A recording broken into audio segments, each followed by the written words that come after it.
Good day, everyone. Welcome to Deku Universe. Today we are beginning part 1 of What If Deku Had Children with Every Woman in My Hero Academia. The fanfiction is created by Jojoflow on fanfiction.net. Now let's begin. In this world where amazing powers are born into existence, there is a profession regarded above all others, and that is to be a hero. Heroes are the epitome of human aspirations, but being a hero isn't all about rescuing damsels in distress and one-punching villains. No, so much more goes into it than that. Popularity, prestige, perspective. A hero lives and dies by these things. And with such a sword over their heads, even heroes need help. With this threat, there is someone even heroes look up to save them from falling into the pit of obscurity. The Quirk Alchemist, the maker of heroes. An alarm clock went off at a bedside before a hand slipped free of the opulent covers to turn it off before from out of these covers emerged a man in his 20s. He had curly green hair in a terrible state of bedhead as the man stood up in all-might boxers as he stretched, scratching his chest before falling to the ground and began doing push-ups. This man was Izuku, Midoriya top graduate of UA business course and owner of Deku Consultations. His business was a household name, specializing in helping heroes in all aspects of their career from innovative core training to publicity coaching. His name is said in the same sentences as those of Lemillion, Shoto, and Ingenium. On the other side of the bed, a mane of raven hair exited from the covers, followed quickly by a feminine body in a nightgown. Bare feet touched the carpet as she stood up with a stretch and an elegant yawn before entering the bathroom to turn on the light as she began her morning routine. This woman was Momo Yaoyorozu Midoriya, only daughter of the Yaoyorozu and the heroine Creati. Momo was in the top 10 of the hero rankings with her creation quirk and popularity. It was only natural. Izuku walked up behind Momo, kissing her neck as he moved to grab the toothpaste and his toothbrush and began brushing his teeth as well. So what's on the agenda today? Momo asked as Izuku spit out the toothpaste and washed his face. Well, I have an appointment with Ito later today. He wants my opinion on training regimens for his new interns from the last sports festival. Then I have a meeting with Tokoyami. He wants to raise his polls in the popularity department. After that, I have to prep Minoma for his TV appearance. His ratings are abysmal. Izuku said, combing his green hair back from his face as he came out of the bathroom to see Yaoyorozu getting dressed in something simple by her standards, but housewives across the nation would bend over backward for a dress like what Momo wore. It was a pale red that ended just above her knees with long sleeves and a collar that framed her neck elegantly. The brightness of the dress made her raven hair stand out all the more as Momo put on her shoes. Izuku moved to the closet, getting out a gray dress shirt and green suit coat before moving to his dresser and pulling out matching green slacks and getting dressed. I'm going down to give a chef our breakfast orders. What do you want? And would you mind waking up Yuzu? Momo asked as she moved towards the bedroom door. Sure thing, and I'll have omelet rice, he said as he left the bedroom and went down the hall passing several bedrooms. The house was far too large in Izuku's opinion, but when he married Momo, he married her wealth too, so he just rolled with the extravagant mansion. Apparently, he'd been a godsend to his in-laws. Momo had no interest in running her family company, but Izuku, already having a company of his own, was the perfect fit for the job. Shortly after their marriage, Deku Consultation was part of the Yaoyorozu group name with him as CEO. Izuku shuddered at the heavy title on his head, but he had a knack for business, it seemed. He stopped at a door with a plaque hanging on it with the name Yuzu engraved into the wood. As he was about to knock, he got an idea and smiled before ruffling his hair some, and then knocked far too quietly for anyone to have heard him. After waiting a few seconds, Izuku slammed open the door and turned on the light, revealing his best impression of All Might's face. I am here to wake you up for breakfast, he shouted happily as his daughter jumped in bed, her quirk activating, creating object from green psychokinetic energy that hurtled toward her father, who dodged them expertly as Yuzu fell to the bed, looking angrily at her dad. Father, why would you do that? She shouted as she combed her long, curly green hair from around her face as she got out of bed, stamping her feet as Izuku chuckled. I just wanted to give you the number 1 hero's wake-up call for my number 1 daughter, Yuzu. he said, walking over to her and ruffling her hair as she pouted and turned away from him with a blush.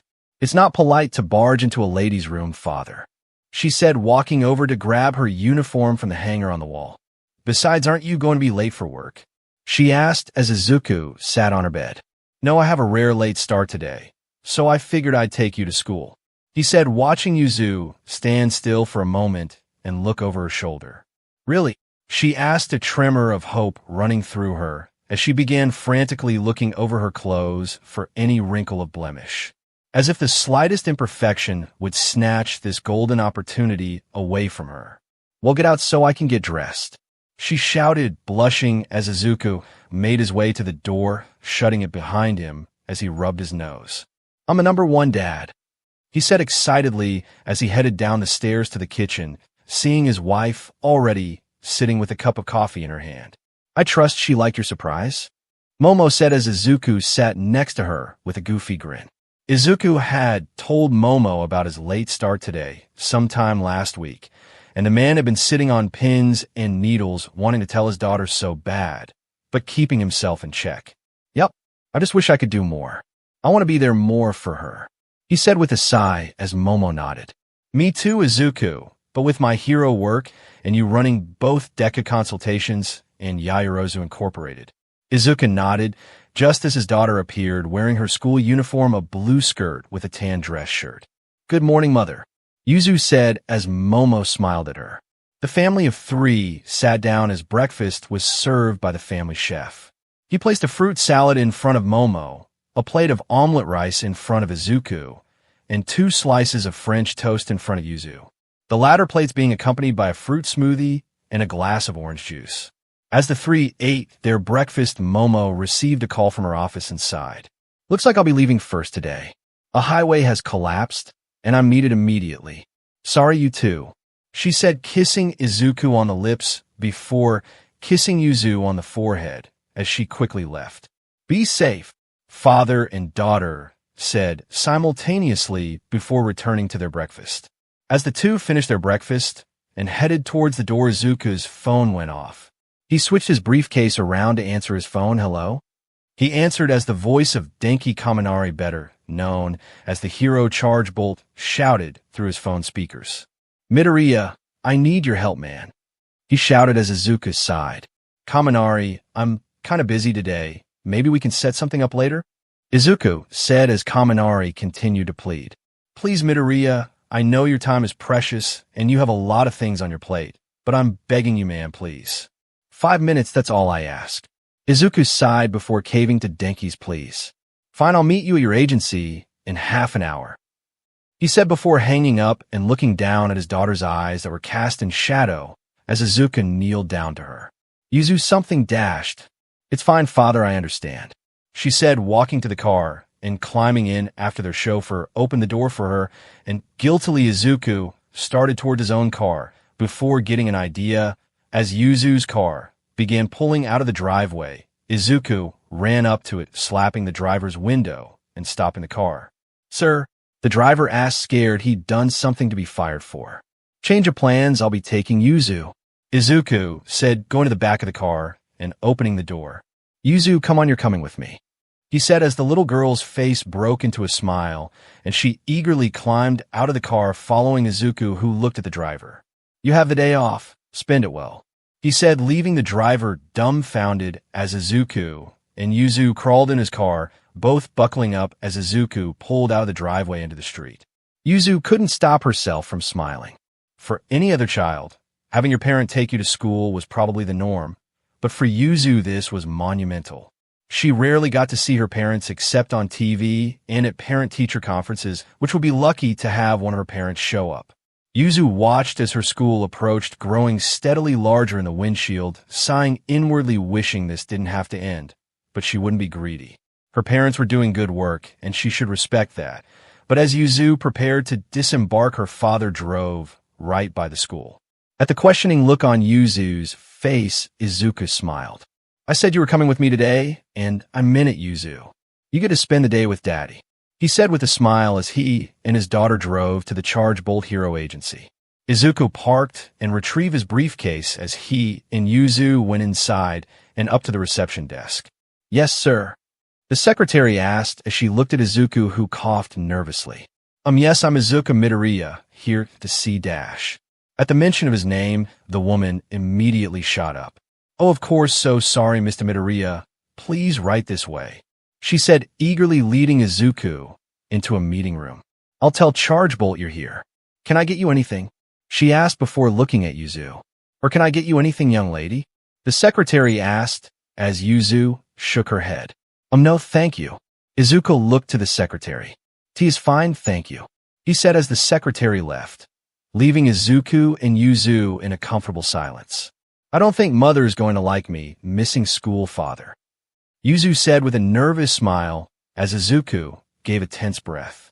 "Definitely not, but I can handle it," he said, tugging at his collar at the thought of how angry his wife is going to be. The door to the meeting room burst open, and in came Chargebolt, and beside him was his wife and crime fighting partner, Earphone Jack. "Oh, thank God, Midoriya. I'm so thankful you came. I really need your golden touch here," Kaminari said as he pulled out a chair for his obviously Piargianenti wife, who took notice of Yuzu. The secretary sat down several cups of tea before quickly leaving. "Yuzu, is that you? I think this is the first time I've seen you in person. Yamamo would always send us girls pictures of you. Why, you look a lot like your dad," she said, pointing at Yuzu's curly green hair. Thank you, Mrs. Kaminari," Yuzu said, bowing as Jiro blushed. "Oh, I hope our little one is as polite as you," she said, rubbing her belly. Yes, now, Midoriya, first off, I'm really sorry about calling you up out of the blue. I know you have a lot going on, so thank you so much for coming here," Kaminari said, bowing before sitting up straight and just blurting out what he wanted Izuku's help with. "I want to know if you can get me into the top 10 hero rankings," Kaminari asked as Izuku leaned back. That's a hefty thing to ask Kaminari. The new rankings are only a few months away, Izuku said, rubbing his chin, adopting his business mode as he pulled out a tablet to display Chargebolt's hero stats.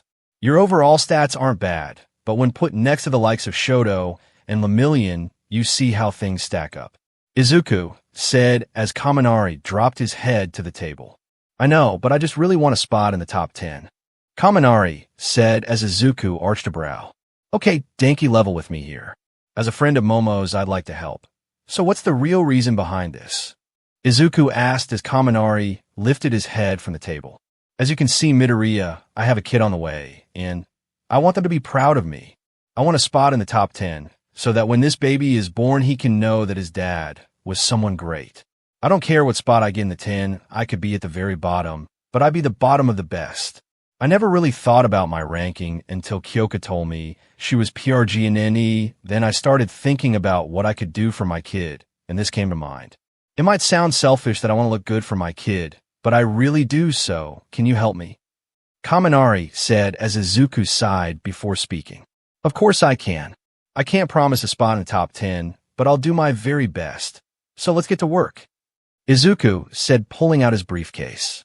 This was the first time Yuzu saw her dad at work. She knew her dad helped heroes with their work, but had never really understood how important he was to them. The utter relief on Kaminari's face when her father accepted the job was palpable, and the fervor that her father put into his work was astounding.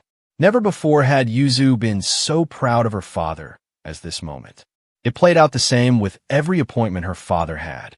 No matter the hero, all of them depended heavily on her father's work. Her father was the hero to heroes. It was almost nightfall when Izuku and Yuzu made their way home. Her father looked drained, but the smile on his face told a different story. "Oh man, Monoma is something else," Izuku said as he shook his head and rubbed his stomach. "I'm starving, how about you, Yuzu?" Izuku asked as his daughter looked at him. "Father, you're amazing," she said excitedly as Izuku blushed and rubbed his head.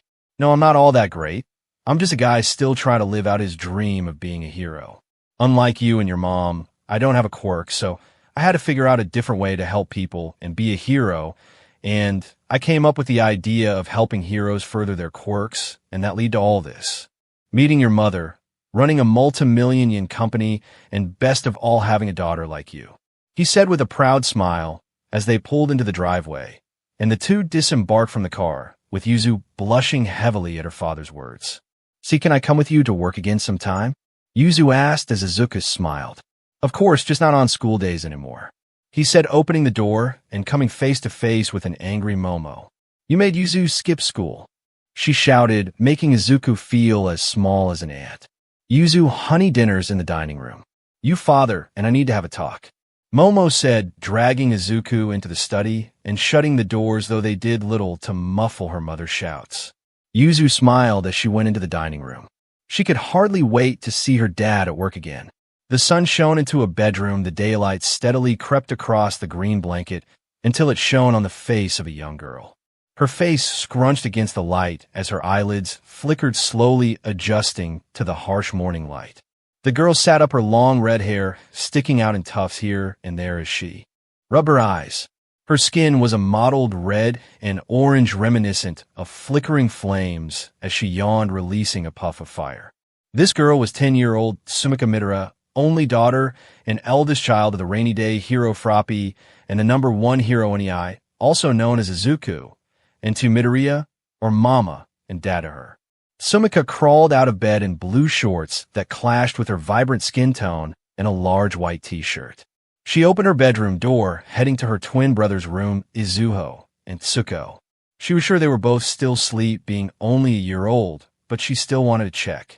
Being the daughter of heroes, let alone the #1 hero, meant she didn't get to see her parents often. But hey, it was summer vacation, which meant aside from checking in on her younger siblings, she'd have the entire house to herself. As she walked past her parents' room, she heard movement in her brother's room. Sumika slowed down, moving quietly to the room. No one should be here but the three of them. Her mother was probably at the agency already if she hadn't just slept there, and her father was in Italy and wouldn't be back for another day or two. Sumika peeped around the corner of the twins' room and was shocked to see her father standing over their crib. He seemed lost in thought, or just lost in the sight of the twins. This wasn't unusual. Sometimes she'd catch him just staring at them, or sometimes her like he was looking for something in them or measuring them in some way. It was weird, but her dad was a weird guy. Sumika decided to break her father from his reverie. There was no telling how long he'd just been staring at the twins. "Dad," Sumika said, jarring Izuku as he turned around. This was something only she and her mother would see. The #1 hero startled. Her father's hair was a brilliant red, just like his father's, and just as curly, though he cut it short in an attempt to manage the unruliness. Izuku was a tall man, a little over 6 feet, and rippling with muscle that was barely contained by his day-old clothes. She just clucked her tongue at the sight of her father's wrinkled shirt and pants. "Sumika, I didn't expect you to be up right now," he said, rubbing the back of his head as he looked back at the twins. "Oh, I took care of the twins, fresh diapers all around," he said with a shy grin as Sumika smiled gently. "Thanks, Dad, I was coming in here to check on them. I thought you weren't supposed to be back until a couple days from now," Sumika asked as her father slowly left the twins' room. "Oh, yeah, well, things went smoother than expected, so I was able to come home early. I got here." Izuku looked at his watch and his eyes bucked. "A couple hours ago," he asked, shocked, wondering if his watch was broken. "Dad, have you just been standing at the twins' crib this whole time?" Sumika asked, a little worried. "Maybe you should get some sleep," she said, but Izuku shook his head. "Oh, I'm fine, I slept on the plane," he said with a smile. "Besides, I want to spend time with you. What do you say we WHB some breakfast together? Make it a father-daughter day," he asked, smiling like a child ready to show off a new trick. "I don't know, Dad. I was kind of just going to—" Sumika watched as her father began to deflate before her eyes. His disappointment was palpable.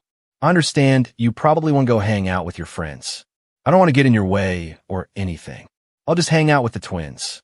We'll have a boys' day or something whenever they wake up," he said, trudging towards the living room. Sumika was caught between sighing and laughing.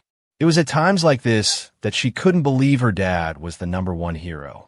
No offense to her father, but it was just so hard to equate the pouting man before her to the symbol of peace she saw basically everywhere. From TV to video games and clothes, he was a paragon, but right now he was just her dad, desperate to spend time with her. "You know what, Dad? Breakfast sounds nice," she said, and watched her dad inflate and flash his award-winning smile. Great! I picked up a new recipe in Italy. I thought you'd like to try it out, he said, rushing to the kitchen as Sumika followed after him, watching him grab pans and ingredients, but completely neglect the stove. Her dad knew that she liked to cook and to try new dishes. That was why he made it a point to try new foods whenever he left Japan, which for being this country's #1 hero, he did pretty often. His last trip was to Paris, she thought, or maybe America. I'll get the stove for you, Dad, Sumika said as Izuku shook his head. Why do that when I've got all the firepower we'll need right here? He said, creating a ball of fire in his hands, to which he placed the frying pan on with a little butter that almost immediately began to melt. Izuku then pushed the fireball away from him, having it float over the stove pan and all. Sumika just shook her head. You don't have to show off for me, Dad, she said as Izuku smirked. Your mother gets annoyed when I cook like this, he said as a look crossed his face. She couldn't tell what it was exactly, but it looked like he was in pain, but the look was quickly swept off his face. Anyway, while I was in Italy, I learned about this thing called a frittata. It was really good at the restaurant I got it from, he said as he moved to the fridge and pulled out various things. Her father's quirk is pyrokinesis. With it, he could create and sustain fire, manipulating it as he pleased. Sumika just watched the flames slowly float in the kitchen, almost a living thing in its own, right as her father came back with bacon, mushrooms, tomatoes, potatoes, and chives. How have things been going with you, Tsumi?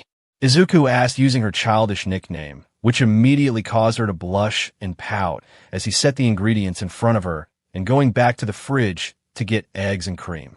Dad, don't call me that, she said, beginning to chop the various components in front of her. Of course, to anyone other than her immediate family, she doubted they would notice she was upset. She'd gotten her mother's poker face, or so she'd been told by her friends and family.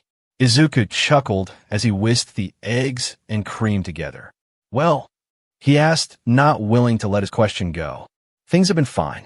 My grades are good, she said, not sure what to tell him. Izuku nodded. Speaking of school, had you thought of what you want to do when you get older, or what schools you want to attend? He asked, seeing that Sumika was done with the potatoes and brought the pan carrying fireball over to her so she could slide the potatoes in as Izuku manipulated the fireball to shift the pan, stirring the potatoes around. Sumika was quiet, thinking about her father's question. Of course, she knew what he probably wanted to hear, that she wanted to be a hero like him and her mother. On some level, she did. Everyone told her that her quirk was unique and power-worthy of a heroine. Not to mention, both her parents were graduates of the top hero school in Japan. Of course, she wanted to follow in her parents' footsteps, but she just didn't know if she had it in her to do so.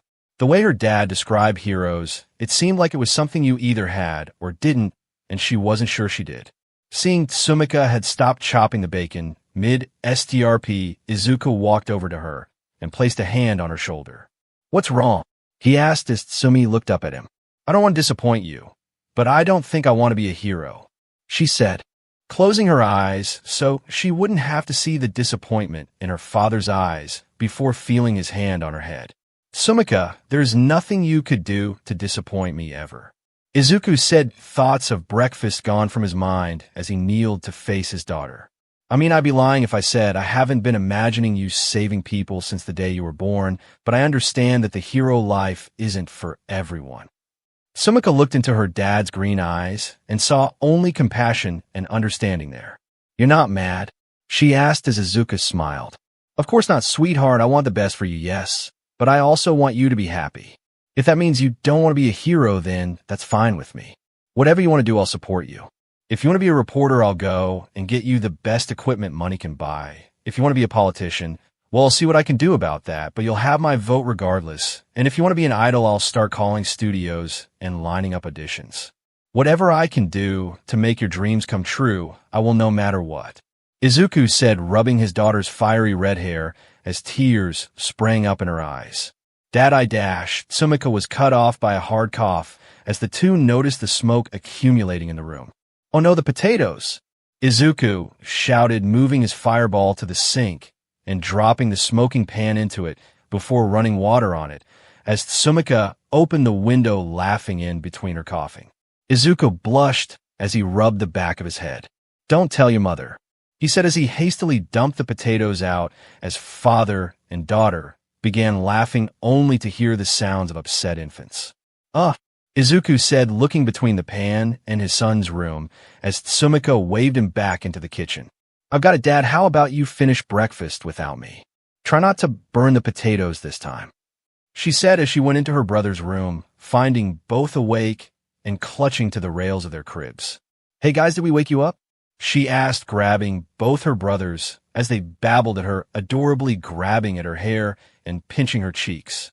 The two looked like their father in miniature, but where his hair was red, theirs was green, but just as curly. Sumika brought the duo into the living room as her father placed the pan in the oven and came around the corner to greet his two boys, who exploded into movement as they saw him. Looks like they're happy to see you, Sumika said as Izuku grabbed hold of the two boys, bouncing them in his arms as they giggled happily. The feeling is mutual. How have you been, guys? Izuku asked as the boys moved and jabbered at him, causing Izuku to laugh. Well, that's great. I hope you've been taking care of your mom and sister, he said, giving Sumika a wink as she stuck her tongue out. The quartet fell onto the couch, drinking in the bliss of familial bonding until Izuku went to the kitchen to retrieve the frittata. He placed it on a serving dish, sliced it like a pizza, grabbing a slice for both himself and Sumi. They began to enjoy their breakfast, feeding bits of thoroughly cooled egg to the youngest of the Midoriya clan and just having fun with each other. Thanks for letting me stay over, Achiko. I just wasn't sure about seeing Izuku yet, but I'll be fine now, Sue said, giving the brown-haired woman a hug as she left to return to her own home. Sue loved her husband, but she wasn't sure if she could continue watching him run himself ragged. It was fine when he was here in Japan, but lately his fame had grown to the point that he was rarely in the country, let alone with their children, and after that last fight, she didn't think she could take anymore. Sue opened the door to their home, a dead giveaway that her husband was home. He never locked the door. Who's crazy enough to break into the #1 hero's home? He said. Sue rounded the corner and found the last thing she expected to see. Her husband was on the couch, fast asleep under a blanket of their 3 kids. At that moment, all her irritation drained away from her as he moved to kiss her husband on the cheek, watching him give a gentle smile before doing the same to their children as she slowly made room for herself in the pile of bodies. She wasn't the least bit tired, of course, but she couldn't resist being a part of this. In the field behind Nabu Middle School stood a group of boys in a circle surrounding one boy in the center. The boy had curly purple hair to the point it could only be called bushy. His purple hair covered his eyes, and the boy was dressed in the uniform of the school. Although it had been stretched to the point, it was baggy on the boy's frame. The most defining characteristic was the long earlobes he had, and on the end of these lobes were earphone jacks. The left earlobe was pierced 3 times with gold earrings. He stood with his hands in his pocket as one of the boys approached the singular lad. So you the new kid, hun? The one everybody shits their pants about. This boy was older than the boy he was talking to and looked down at him as the kid shrugged. I guess, the kid said, raising his head, revealing one of his green eyes from behind his purple locks. I don't see why that's any of your business, though. He ended his statement as the upperclassman grit his teeth. Looks like I'm going to have to teach you a lesson, smartass. Guys, hold him while I give him a crash course in middle school etiquette. 2 boys approached from behind, the purple-haired kid laughing a little before the boy's earlobes stretched out, piercing one in the stomach, and the other was driven right into the ear of the other as vibrations were shot straight into them. The one who had his stomach prodded fell to his knees and vomited as the other simply passed out from the sound overload. What the upperclassman said before feeling a fist land in his stomach, dropping him to a knee as he clutched his stomach. That's better, show some respect. I'm Kizuki Midoriya, and I don't take SHD from bootlickers like you. He shouted before driving his foot into the upperclassman's face and then looked at the rest of the gathered boys. Does anybody else want to have a taste? He asked, raising his hand as all the boys ran towards him. Kizuki smiled as he jumped into the brawl. Kizuki walked out of the field and grabbed his bag. Let that be a lesson to you pussies. Don't mess with Midoriya-sama, he said, spitting out a bit of BLD as he walked away from the scattered bodies of his unconscious classmates. The sun was setting, casting his shadow all the way across the street. His body hurt, but it was worth it. He needed everybody to know that he wasn't anybody's punk. He rounded the corner and ran into someone and growled as he rubbed his sore nose. It wasn't broken, but it definitely hurt. Watch where the hell you're going dash. Kazuki clapped his mouth shut as he looked into the face of the hero earphone jack, his mother. He sighed as she looked him over. He had hoped he could get home and clean up before his mother saw him, or his father. What did you say, Kazuki? His mother demanded, looking him over, and shook her head. You got into another fight again, didn't you? She shouted as Kazuki looked away, only to have his mother grab his chin as she squatted down to look at him. She cleared away the hair from his eyes so they could clearly look eye to eye with him. Didn't you? She asked again as Kazuki rolled his eyes. They started it, was his only answer as Kyoka huffed, standing up and grabbing hold of his hand. This was your first day in your new school, and already you've started a fight. I don't understand. Kizu, why are you causing so much trouble? She asked, dragging him towards her car. What is your father going to say? She asked as she pushed him towards the passenger door and climbed into the driver's seat herself. Nothing like always, he said, looking out the window as Kyoka sighed. Is that what this is about? You want attention, Kizu? There are better ways to get people to notice you, you know? You're a smart kid, and you're talented in almost everything you do. So why is it that all you want to do is pick fights? She asked, shaking her head. You're just like your father, she said, which galvanized Kazuki into speaking. He'd been happy to let his mother lecture and rant at him for the entire car ride, but he would not let that one go. I'm nothing like him. All he cares about is his precious school and all his awards. That's all he's got. Nobody would ever look at a quirkless nobody like him otherwise. He shouted, only to feel his mother slap him across the face. He'd been hit harder for sure, but the emotional weight of that slap was tantamount to being hit with an elephant. Don't say that. Your father is a good man, and no matter what you think, he cares about you. I just wish you understood that, she said as they pulled up to their house. I have to make my patrols, so I'll be back later. Do your homework, and as punishment, clean out the storage shed. I will check to make sure when I get back, she said as Kazuki got out of his mother's car and made his way into his home. He shut the door and heard his mother's car drive off. He sighed as he walked to his room and tossed his backpack on his bed. Joke's on you, Mom, I already did my homework, he mumbled as he headed to the back door to get to the shed, but as he did, he looked at the walls of the hall, seeing family pictures adorning them. There was the photo of his parents' marriage, pictures of him at various ages, and then the most plentiful pictures were of his dad at various events. There was the picture of his dad at one of his book signings, shaking hands with a famous hero he had apparently inspired. Several pictures of his dad with different classes of his students, and finally the picture of his father shaking hands with the former principal of UA as he took his place. That was his father, Izuku, Midoriya, principal of UA. The school had arguably been the best school in the country for heroes, but when his father took over, that title was undisputed. UA is the best hero school in Japan. Their entrance rates are abysmal, but their graduates all go on to be the best heroes. His dad was responsible for guiding the future of heroics, and the cherry on top was that his father was quirkless. Kazuki stared at the picture a few more moments before heading out the back door to the shed and dragging a large trash can with him. He unlocked it with his key and opened the doors as a cloud of dust erupted from it. He coughed, waving his hand in front of his face to dispel the miasma, and looked inside. The shed was full of mostly his old man's junk. Much to his chagrin, his mother was right about his old man and him being good at everything they do. He knew that his dad could play just as many instruments as his mother. He was an accomplished author on quirk innovation, and he even consulted on support items. Kazuki growled as he picked up several old devices his father hadn't touched since he was born and threw them into the trash can, followed by illegible blueprints as well as broken tools.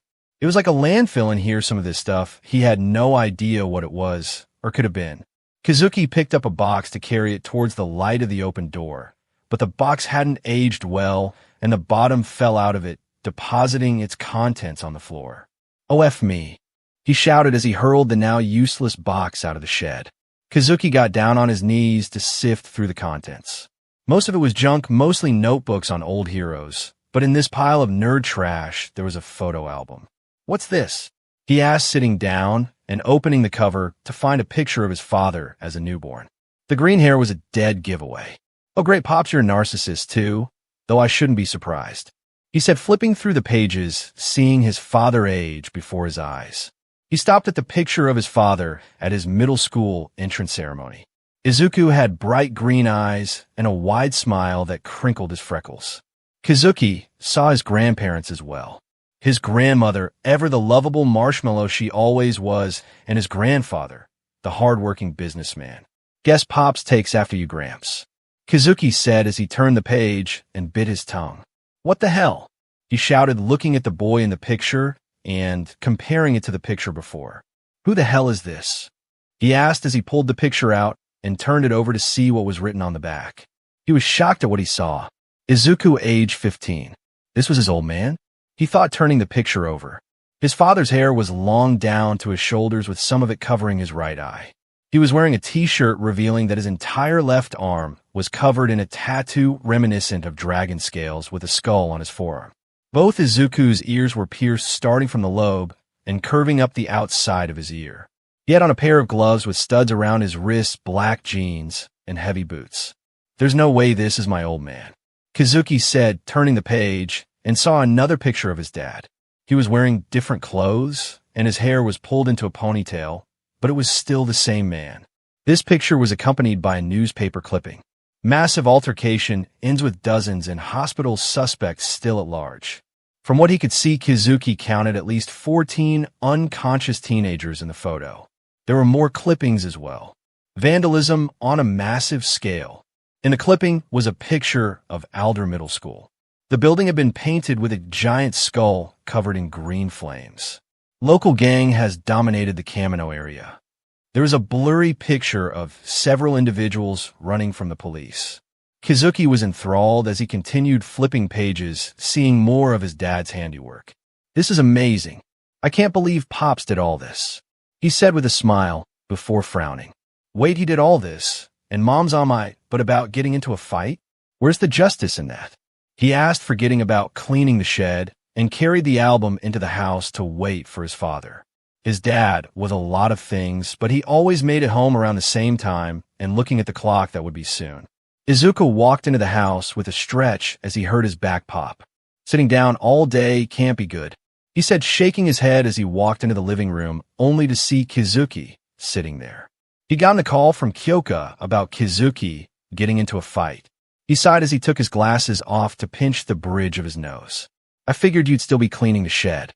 Honestly, Kazuki, I can't believe how alike we are," Kazuki said, interrupting his father as he placed the picture of Izuku down on the dinner table in plain sight of both Midoriyas. Izuku looked at the picture before looking at Kazuki. "Oh, that's right, you were cleaning the shed," he said, sitting down and pulling the picture towards him, and looked at it. He sighed, shaking his head. "You shouldn't look at this and see more of yourself in me. This isn't me," Izuku said as Kazuki slammed the photo album on the table. "Yes, it is. All this is you. You want the world to see you as this perfect man or whatever, but you're human just like me, and you're not perfect. You were just like me, hell, you were even worse." Izuku shook his head. "That's not who you are, Kazuki. You're a good kid, and you have so much going for you. I don't want you to be like I was," Izuku said as Kazuki leaned back. "I don't care what you want. I think what you did was cool. You were awesome. What happened to you? Why'd you turn out like this?"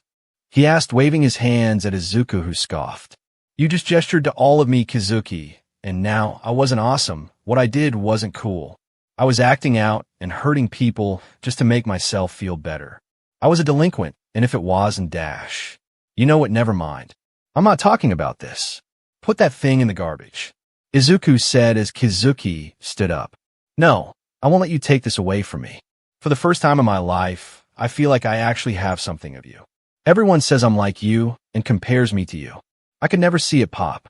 I look at you, the successful man that you are, and all I can see is the facade you show the rest of the world, this flawless man who turns whatever he touches into gold. How can I look at you and see me? But this album shows me that we're not so different," Kazuki said as Izuku turned to face his son. "You're not me, Kazuki. I never wanted you to be me. I want you to make your own way in the world." Izuku sat down on the couch and fished a cigarette out of his BRSD pocket along with a lighter. He scratched his head, undoing his swept-back hair to produce his natural curls. Izuku knew he had been HRD on his son. What that's saying? The priest's kids are the wildest? He thought to himself. Pop, you smoke? Kazuki asked, shocked at this, as Izuku smirked. No, I don't, as far as your mother knows anyway. I used to before I met her, but after I went back to school, I stopped except for the occasional one like now. You should feel grateful. I only smoke one once a month, and I'm wasting it on you. He said with a cocky grin Kazuki had never seen on his father's face as he flicked the lighter and lit his cigarette before taking a long drag as he rolled up his sleeves, showing off the scale tattoo on his left arm. Will you still have that tattoo? Kazuki asked, moving to inspect his father's ink as Izuku chuckled. Demon, right I do, I fought your mother tooth and nail on this. In exchange, I had to get rid of all my piercings and cut my hair. I'd say it was worth it. I get touched up every few years. Izuku said before grabbing the album and flipping through it. I really shouldn't have kept this. He said with a laugh as he looked at Kazuki. Go ahead, ask your questions. I'll answer every one until I finish this cigarette. Afterward, we're done, deal? He asked as Kazuki nodded before asking his question. So why'd you become a delinquent? Kazuki asked as Izuku breathed out smoke. When I was on the verge of graduating middle school, I got some bad news. It really set me off. I was so angry and it felt like there was nothing I could do, so I did this. He said, pointing at the graffiti on the school. That was my middle school, and when I saw how everybody reacted to what I'd done, I wanted to do more. I picked a fight with some guys from school whose quirks I knew very well and beat them to a pulp. That was how it started, and once I entered high school, I was a totally different person. I picked fights, skip class, and so much more. Izuku shook his head at that. I felt powerful, especially when guys started following me around and getting into trouble with me. I dropped out after my second year of high school. At that point, I was doing what I wanted, and that was when I met your mother. Kazuki smirked at that, thinking about his mom at that age. Did she fall for you on the spot, Pops? Kazuki asked as Izuku laughed. No, she arrested me. He shouted, laughing at his son's shocked face. Yep, your mother was on her work study at the time, and she busted me and my crew after we knocked over an arcade. I was sure she was going to let me go. Most heroes don't deal with quirkless crimes, but nope, she handcuffed me and had me locked up, but seeing as that was my first offense, or so they thought, I was released pretty soon. I was prepared to go right back to what I was doing, but your mother showed up everywhere I was. It was like she was my guard dog or something. I couldn't meet up with my gang because of her, so I finally asked why she was on my butt. Izuku stopped for a moment as that memory flowed through his mind. Why the F are you following me? What do you want? He'd shouted at her as Kyoka put her hands on her hips. I'm trying to figure out your deal. You're acting like a thug, but I've been watching you for a while now, and you seem like a good guy. You knocked over that arcade because the owner was cheating kids out of their money. All the places you've tried to hit are like that. It's like you're trying to be a hero in the worst way possible. Jiro cocked her head to the side as she looked at him.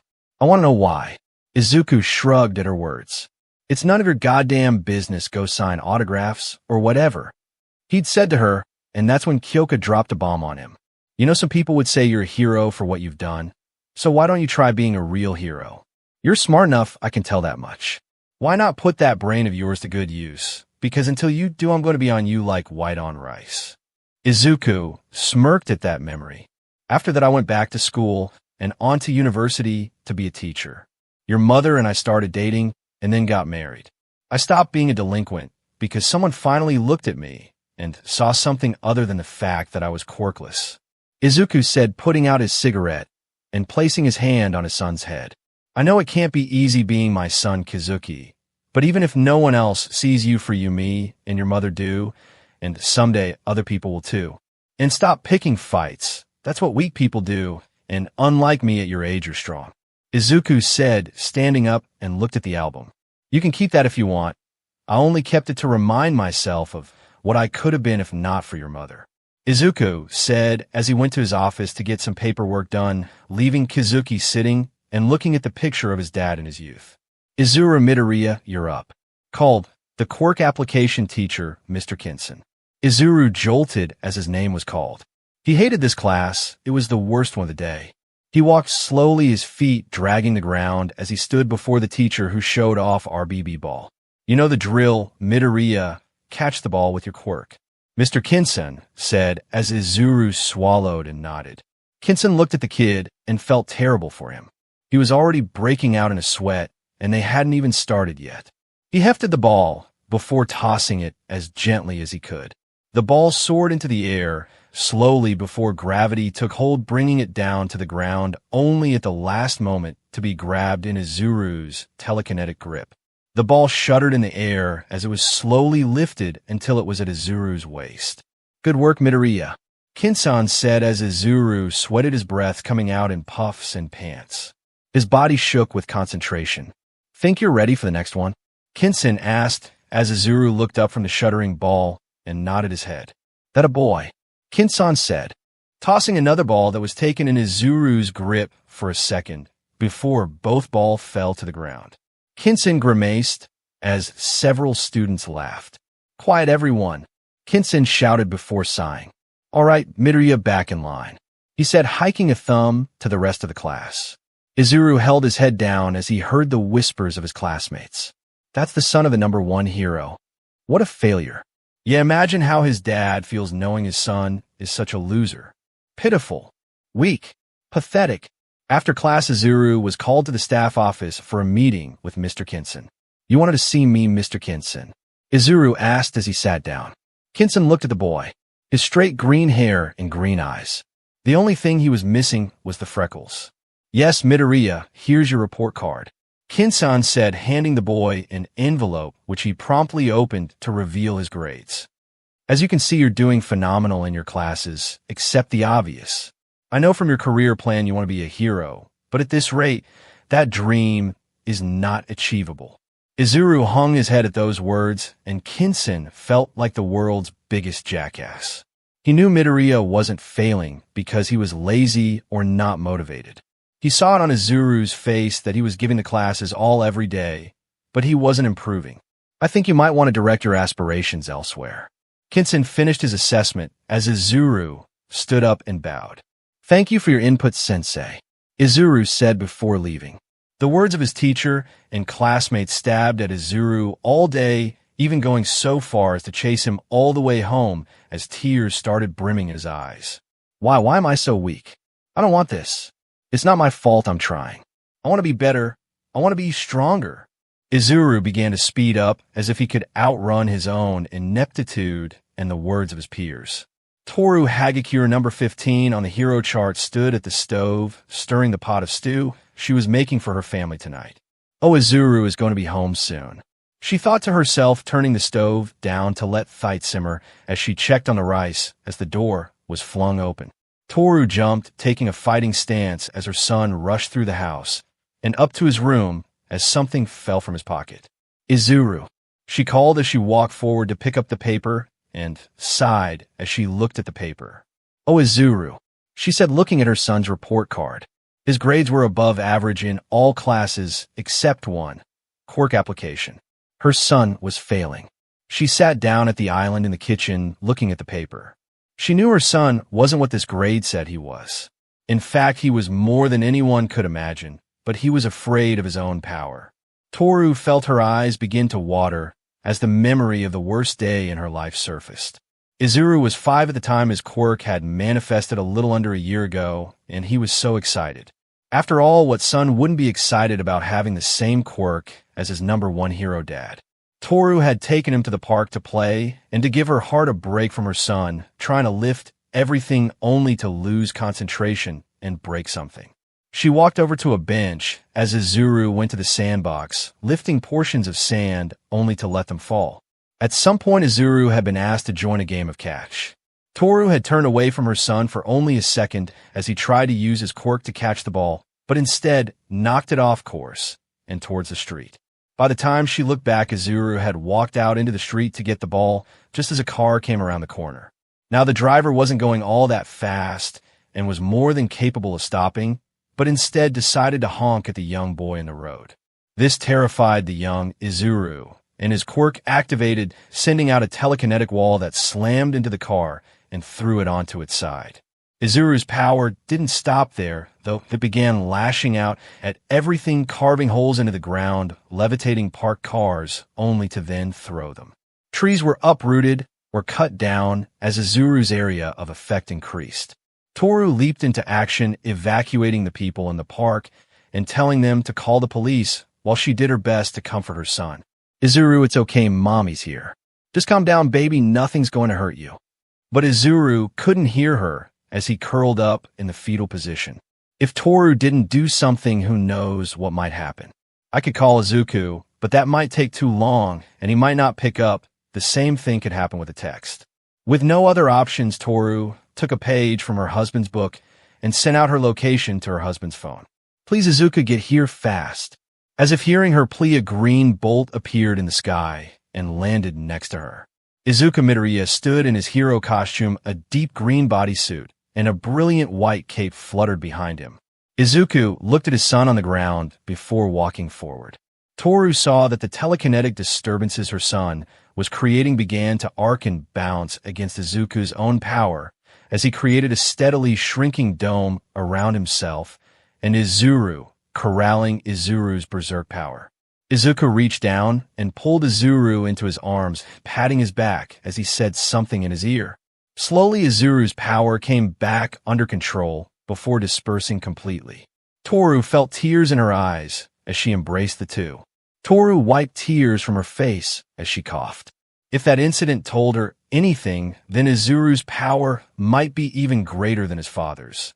But from that day, Izuru was terrified of his abilities. He could barely use a fraction now.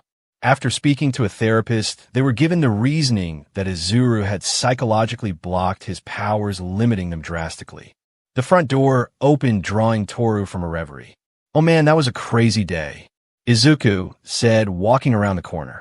He was dressed in olive green cargo pants and a white t-shirt with a smile on his face. "Hey Toru, I was working with Sato today, and guess what? He gave me a cake he made," Izuku said, presenting the nondescript white box, and was about to open it before going silent and looking at her. "Why are you sad?"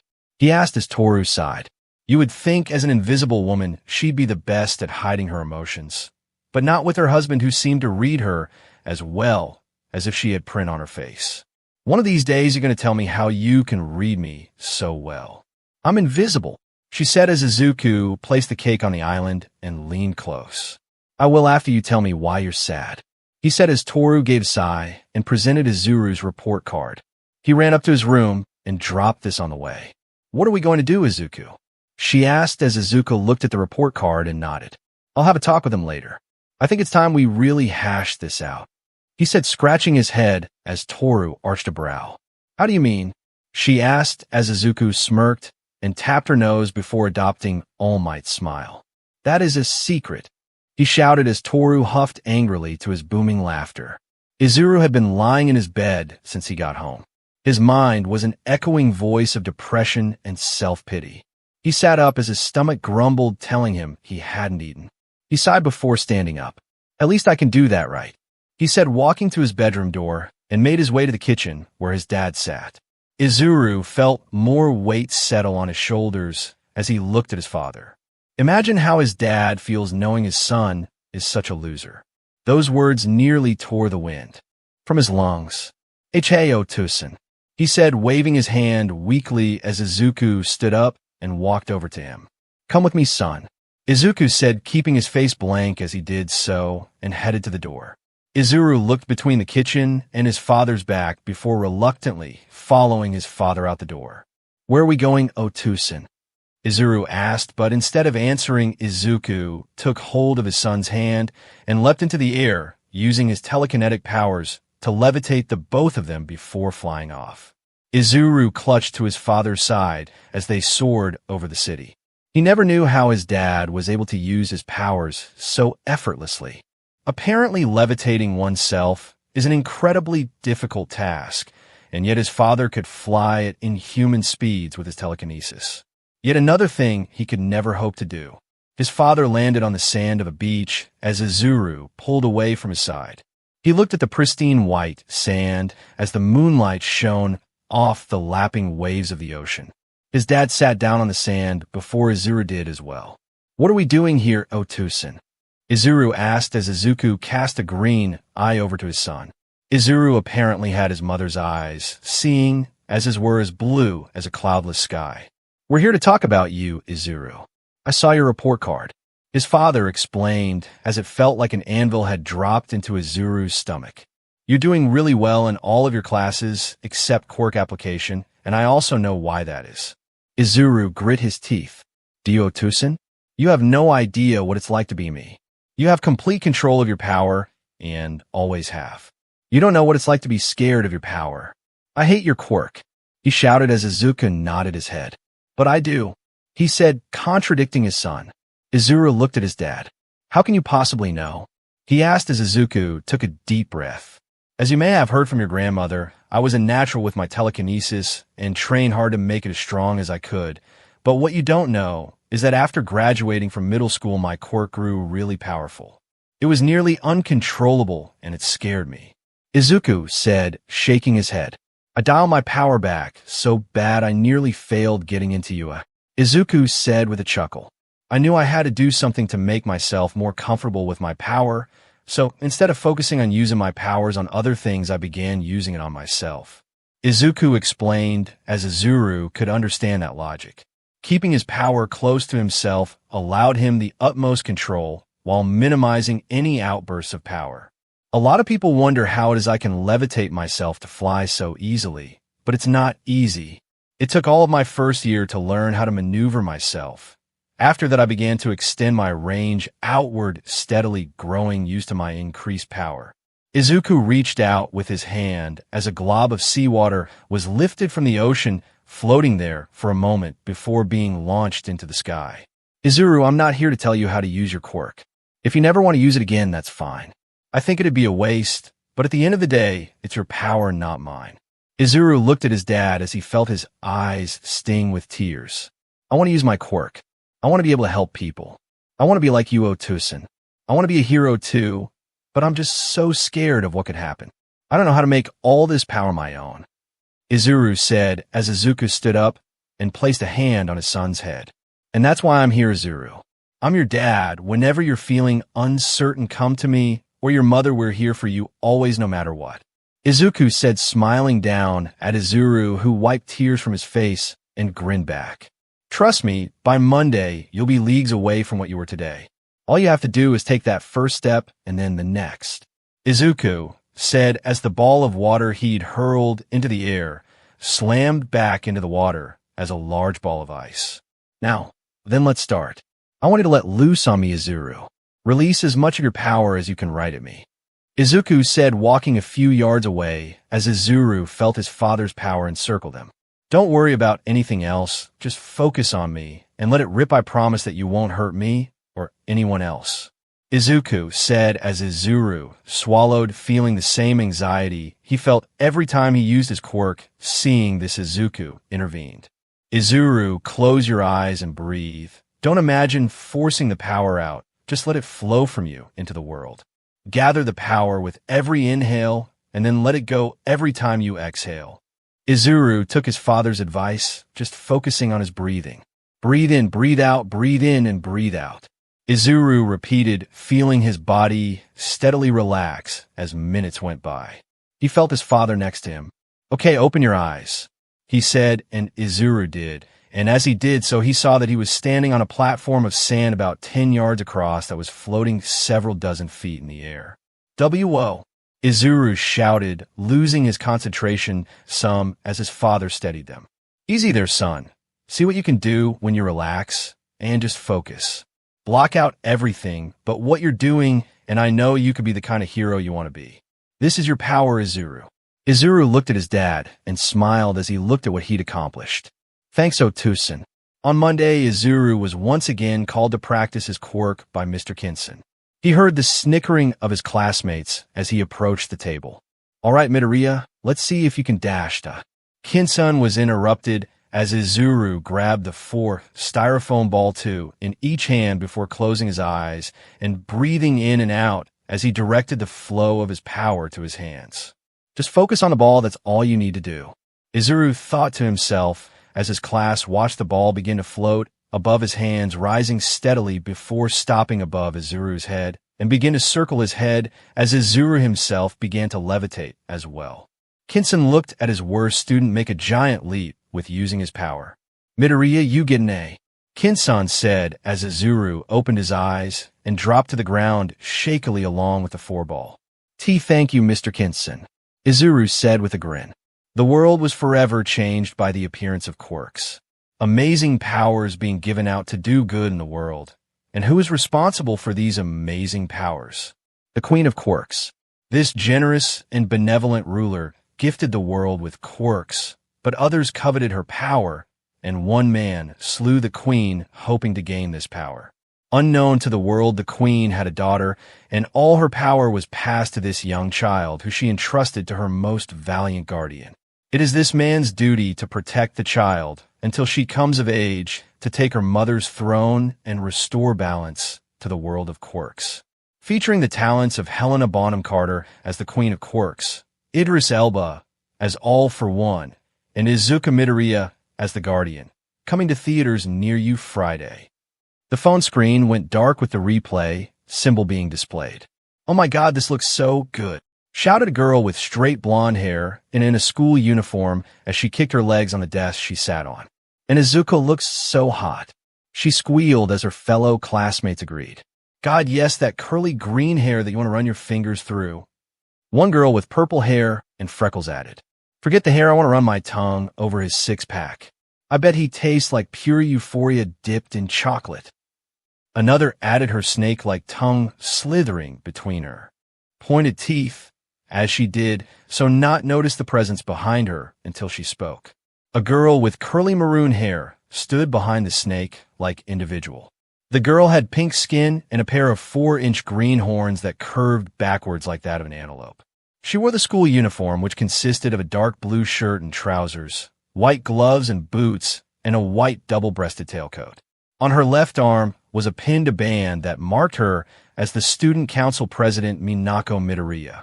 Now, that is no way for ladies to speak, wouldn't you agree? She asked, shocking the trio into stunned silence. "I'm sorry, President Midoriya." The girl who'd been playing the video on her phone said, blushing as Minako nodded. "Glad to hear it. This is a prestigious girls' school known for raising the best of young ladies. Do keep that in mind," Minako said as she left the classroom, followed by her vice president. This girl had two-tone black and red hair with mismatched eyes. Her right eye being black and her left eye being a light blue. This girl is Reiju Todoroki, Vice Student Council President of CI Middle School. As the two exited the classroom and made their way down the hall, Minako's smile fell from her face. Who do those SLTS think they are? They don't have the right to breathe the same air as my dear papa, let alone meet him in person. And that one beach, thinking about my papa in such a manner, I should rip that disgusting tongue from her mouth. Minako growled as drops of acid hit the ground, flaring up in short bursts of flame. "Minako, do calm down. I'd rather not have to dip into the student council's funds to repair this damage," Reiju said, calling Minako's attention to the results of her tantrum. "Oh, sorry, Rei. I just get so mad knowing all these girls think about is doing my papa. As if he'd ever give them the time of day when he has me," Minako said with a smile as she entered the student council room. "I think you meant to say when he has your mother," Reiju said as Minako waved her off. "Yeah, I guess," she said, sitting down at the head of the long table as Reiju took her seat at Minako's right-hand side. "The others should be here soon, don't you think?" she asked as Reiju looked through her notes. "Kaminari is at the music hall, so she won't be coming," Reiju said as Minako sat forward. "Oh yeah, that's right, she told me that the other day." Minako remembered. "Ojiro is off campus at a martial arts tournament. So far she's doing quite well, I hear," Reiju said, showing a picture of Ojiro knocking a girl out of a ring without apparently touching her. "What do you expect from the daughter of a martial artist? Though isn't it kind of cheating since her tail's invisible?" Minako asked as Reiju shrugged. "Guess not, they allowed her in." "Azui is also off campus at a swimming competition," Reiju said, putting her papers down as Minako stood up. "Well, if it's just you and me, I say we call it a day," Minako said as she stood up from her chair, and Reiju nodded. I suppose you're right, not like we can handle any real issues without the rest of the student council. Would you like to go anywhere after school, Minako? Reiju asked, as the president shook her head. Thanks for the offer, Ray, but I think I'm going to just head home for the day. See you tomorrow, she said as the two girls embraced before parting ways. Minako made her way home thinking about her father. You should be home soon. Papa said that after the trailer aired, he'd be home soon after that. Izuku had been in the UK on the set of The Guardian, his third starring role movie so far. Her father was a movie star and a DM good one touted as the best young actor of this generation. She smiled at this, feeling a blush on her face as she basked in the pride of her father's prestige. She walked into her home and looked around. Guess Mom's not home, she said as she sat down at the table to do her homework. Her mother was a professional hero, the corrosive pink Crusader Pinky. She shook her head. It was a terrible name for a grown woman. She knew her mother picked out the name in high school, but it was ridiculous. She pulled out her homework and got to work on it. The front door opened, admitting a very tired Mina Ishido. Oh boy, that was a day and a half. She shouted, tired but happy. Mina loved being a hero. It was her calling in life, much like her husband's calling was the big screen. She walked into the living room and saw her daughter sitting there. She smiled tightly. Minako and she shared the same skin tone and eyes, and not much else. Or so that's how her daughter liked to portray herself. Mina loved Minako, and she was sure her daughter felt the same, but they didn't get along. Not to say they were in constant shouting matches or something, it was just a distance between them that Mina couldn't seem to close no matter how hard she tried. Hey, Minako, Mina said, coming up to her daughter and looking over her shoulder. What you working on? Mina asked as Minako stopped her pencil for a split second before starting to move again. History was her one-word response as Mina went to the fridge and pulled out a beer. There was nothing like a cold one after a long day's work. She sat down next to her daughter. Anything I can help you with? She asked as Minako shook her head. I doubt it, was her response, which stung a little. Mina wasn't the smartest person around, but she could at least try. Mina sighed as she sat forward. She'd been planning on having a talk with Minako for a few months now, but with her hero schedule and her daughter's responsibilities as student council president, it was hard to find the time. That was the excuse Mina told herself, but the truth is she was procrastinating. Izuku had always been better at this sort of thing, but enough was enough. It was time for Mina to mother up. Minako Wine dashed. The front door opened, which set Mina's protective instincts off as she jumped to her feet, only to spot the face of her husband. Guess who? He shouted, coming around the corner, dressed in a purple jacket with a green shirt and blue jeans and sneakers. Papa! Minako shouted, launching herself at Izuku, who grabbed her and hugged her close. Got it in one, Minako, Izuku said, kissing her forehead as he looked at Mina, who smiled gently as she walked up to him. Hey, babe, she said as the two shared a quick but passionate kiss. Why didn't you say you were coming home? She asked as Izuku shrugged. I wasn't sure I was going to be coming home. The trailer dropped last week. I should have been home then, but the director was a real perfectionist. He wanted to run through some things that turned into a whole other mess, which prolonged my stay. Not that I'm complaining when it's not raining or foggy. The UK is really appealing. I brought pictures, he announced, taking the duffel bag off his shoulder and pulling it open to pull out a plastic bag from which he pulled a holodisc. I also brought souvenirs, he said, pulling out a tiara, a replica of the Queen of England's crown for my princess, he said, placing it atop Minako's curly hair. Izuku, don't you think she's a bit old for that? Mina asked as Minako glared at her. I love it, Dad, she said, hugging the kneeling Izuku, who nodded. Glad to hear it, he said, standing up as he pulled a dress from the bag. And for my lovely wife, a Rosario tiered sheer polka dot dress, which Izuku held up to Mina's frame. Mina blushed as she held the dress to her body and smiled. You really know what I like, don't you? She said as Izuku scratched the stubble on his chin.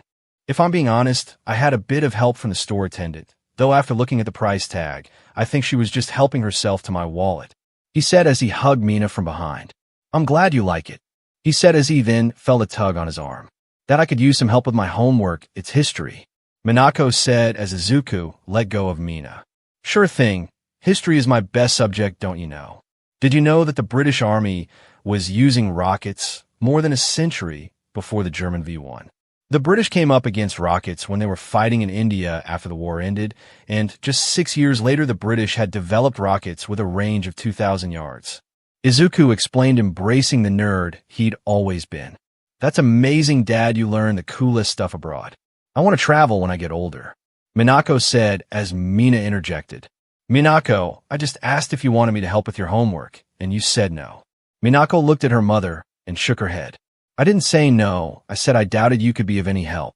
Okay, that was blatantly painful. Mina felt her eyes swell with tears.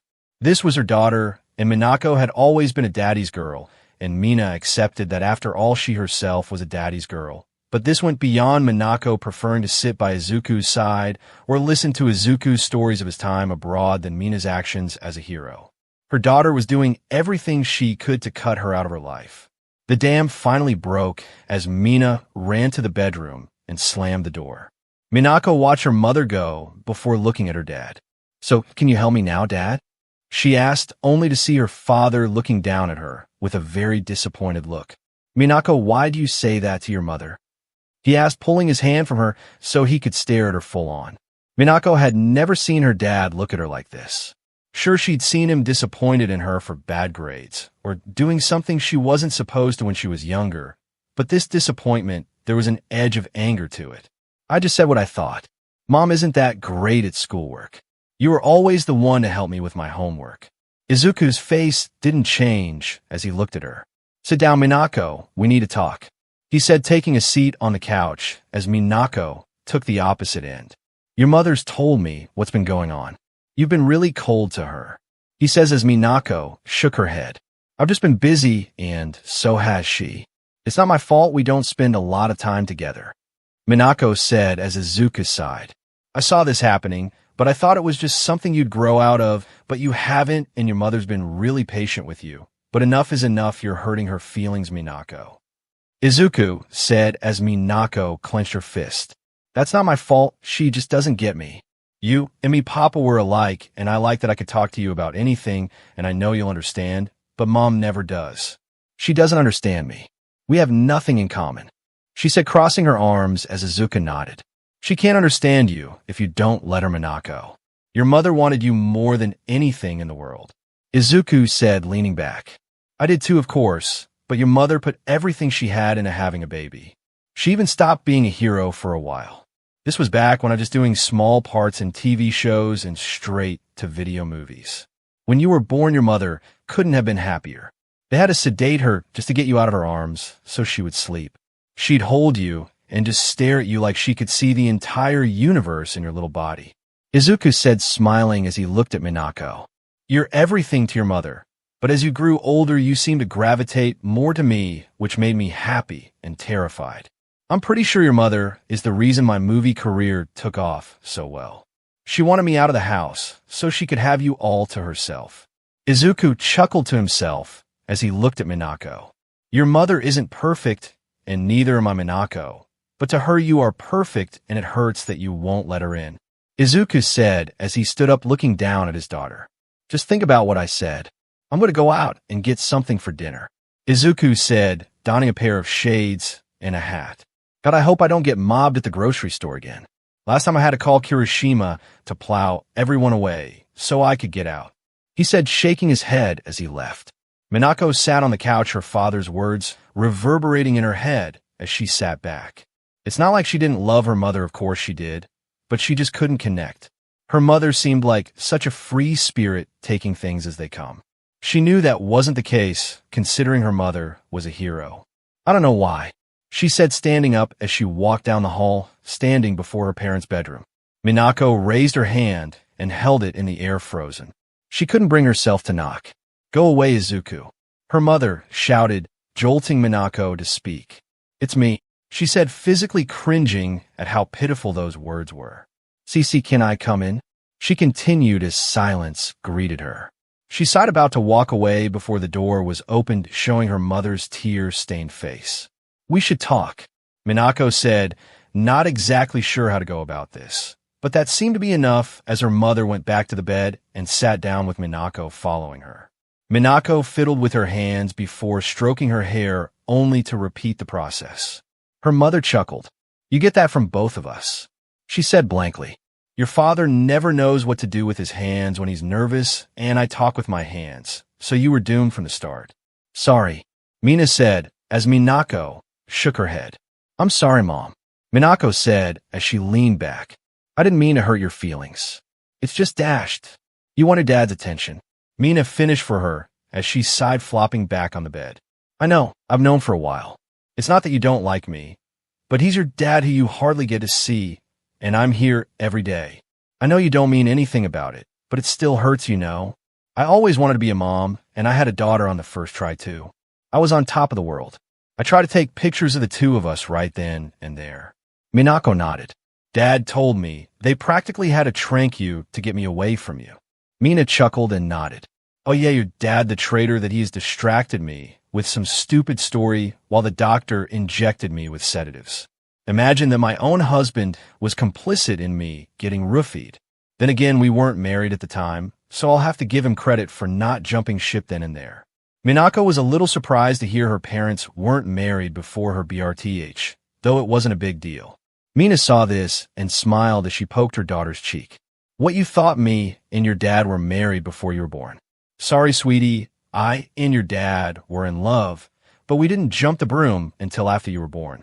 It was hectic, him with his acting and me with my hero things, hell, before we knew a year had passed, and there I was with a big pink belly and a boyfriend who was trying to baby-proof the air itself. Mina chuckled as she looked at her daughter, and Minako looked at her, seeing themselves be reflected in the black eyes of the other. We don't get along because you're a lot like your dad used to be. Minako arched her brow at this. What do you mean? Minako asked, and Mina smirked. You only know the man your father is now. But back when I knew him, I couldn't stand him.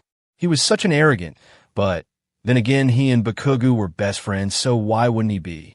Sure, Izuku didn't have a quirk, but he made up for it in raw F charisma.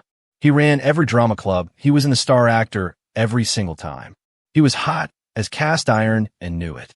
It irritated me every time he was around, but then I watched one of his performances, and my God, it was appealing. I saw that his pride and arrogance weren't just for show. He was damn in good at what he did. I fell in love with him on that stage. Minako looked at her mother, and the smile on her face was blinding. You hold yourself to a very high standard, Minako, and hold others to that, and anyone who doesn't meet it isn't worth your time. I'm sure you see me as a goofball, someone who just slides through life, and I suppose for the most part one do, but not when it comes to you, Minako. I won't ever not be serious with you. You're my daughter, and I love you, Mina said before feeling her daughter hug her. I'm sorry, Mom. I'm so very sorry. I love you so much, she shouted as the two hugged, and Mina laughed. I love you too, sweetie, she said, ruffling her daughter's maroon hair. Well, now that we've had a heart-to-heart, let's get something in our stomachs, Mina said, going and opening the bedroom door as Izuku fell onto the carpet. Izuku, were you eavesdropping on us? Mina said as Izuku shook his head. No, of course not. I was just about to open the door when you yanked me forward, he said as Mina eyed him. Yeah, to try that lie somewhere else, buddy. I know when you're acting, Mina said before kissing him on the forehead. Thanks for this, she whispered as she walked out of the room before Minako did the same. You were right, Dad, Minako whispered as she walked past him with a bounce in her step. Izuku simply shook his head. Women. Izuku Midoriya number 1 hero Deku, and symbol of peace, lay in bed sleeping peacefully next to his wife and fellow hero Achiko Midoriya, also known as Uravity. As the two slept, their bedroom door slowly opened, permitting the entrance of a small figure that quickly snuck over to the edge of the bed before beginning to float over the prone adults. Once the figure was directly over Izuku's stomach, they dropped like a cannonball, landing on the hero's abdomen as Izuku's eyes bucked up. What, who's there? He shouted, sitting up as laughter could be heard. Pa, you're up, the boy shouted as Izuku clutched his chest. Choza, what are you doing? Izuku shouted as his wife next to him gave a soft giggle. Oh, come on, Izuku, you face-down psychopaths and giant monsters, you're telling me our 7-year-old son scared you? She asked, getting out of bed in pink pajamas with a paw print pattern on them. House, open the windows, Achiko announced as the blinds started to lift of their own accord. I'm prepared for those things, Achiko. Nobody is prepared for a 7-year-old dive bombing on them while they're asleep. Izuku said as Choza laughed. No one expects the Spanish Inquisition. Choza shouted as Izuku arched a brow. Okay, no more old-school TV for you, young man. Izuku said as he hefted his son and crawled out of bed, carrying his son under his arm. Today's the day, right, Pa? Choza asked as Izuku walked out of the bedroom with a yawn. He knew exactly what his son was talking about. Today was the day of the UA Sports Festival, which Izuku was to make an appearance at, and that Choza would be able to attend in person. Normally Ida, as Ingenium, would make the appearance, or if they were really desperate, they'd ask Ground Zero. But after the last time, Izuku doubted that would happen again for a while. Yes, Choza, but it doesn't start for another. Izuku looked at the clock on the wall. 6 hours. Izuku said with a sigh. This was one of his off days that let him sleep in and spend time with his family, though even when he was off, he was still working. He couldn't remember the number of times he'd been out with his family and rushed off to stop a crime. Oh, I can't wait, Choza said as Izuku set Choza down at the table. As he walked to the fridge, he moved his hand as black WHB shot from it to pull open one of the cabinets and grab a bowl as Izuku opened the fridge to grab the milk. The bowl was slung onto the table in front of Choza as Izuku turned around with the milk as he reached for a bag of cereal. He poured his son's breakfast as he sat down, placing the spoon in Choza's hand. So cool, Pa, Choza said as Izuku smiled and ruffled his son's brown hair. Izuku took the moment to really look at his son. Choza had Achiko's brown hair, but displayed his green eyes and freckles. Not for the first time, Izuku was just amazed that he had a kid. He couldn't believe the life he leads sometimes, and watching Choza grow up was the most amazing part of it all. He could still remember holding the newborn boy in his arms. Are you going to pick anyone for your agency at the sports festival? Choza asked as Izuku shrugged. Maybe just depends, I guess. He said as footsteps sounded announcing the presence of Achiko Midoriya. Of course you are, Deku. You've been calling Kendo almost every day asking about her students. Achiko said as she went to the fridge and pulled out a bowl of soup that she put in the microwave. Izuku blushed at his wife, casually blowing his cover. Achiko, Izuku said, scratching his head. Well, I guess you're not wrong, he said as he sat back thinking about what Kendo had told him, which was very little. She didn't want to give Izuku any bias since he was the #1 hero now. He sighed a little at that. Being the #1 hero sometimes meant you had to be out of the loop. He'd lost count of the times he'd been sidelined on missions due to their covertness. How will I go to UA like you? Choza asked, looking at his father as Izuku smirked. If you work hard, of course you can, and me and your mother would be so proud, he said as Choza smiled brilliantly before finishing off his cereal. Choza looked at the large gate before him as he held hands with his mother. Achiko was dressed in her hero suit, while Choza was dressed in green shorts and a white t-shirt with a D on the front. As the two entered the gate, Achiko turned waving at someone as she nearly dragged Choza behind her. Mr. Aizawa, it's good to see you. It's been so long, Achiko shouted as she ran up to a long-haired man who looked in desperate need of a nap. His black locks were tinged with gray, as was the stubble on his chin. He wore a wrinkled suit as he looked at Achiko. Uraraka, it's good to see you as well. Where's that husband of yours? There are some things I'd like to talk to him about that rescue he pulled off last week. It was sloppy. He's getting too reckless, Aizawa said, his eyes flashing red for a moment as Achiko began to sweat. I'll let him know, Principal Aizawa, said Achiko, a bit mortified about being admonished by her old teacher as a grown woman, and for something she didn't even do. Aizawa looked down at the brown-haired boy by Achiko's side. Is this your son? Aizawa said as Achiko nodded happily. Yes, this is my son, Choza. Say hi, Choza, Uraraka instructed as Choza gave a shy smile and wave. Hello, Principal Aizawa, Choza said, to which Aizawa nodded. Fine manners he has. You've raised him well, Achiko, Aizawa said, giving a slight nod as he left to attend to other business. Oh, thank God. Even after all these years, Mr. Aizawa is still terrifying as ever, she said. as Choza felt a tap on his shoulder and looked to see no one was there only to be bumped into from his right. "Hey, Choza," a blonde girl said from his right. Choza gave a smile as he recognized the girl. She was dressed in a pink t-shirt and yellow skirt with blonde flowing hair and sandals.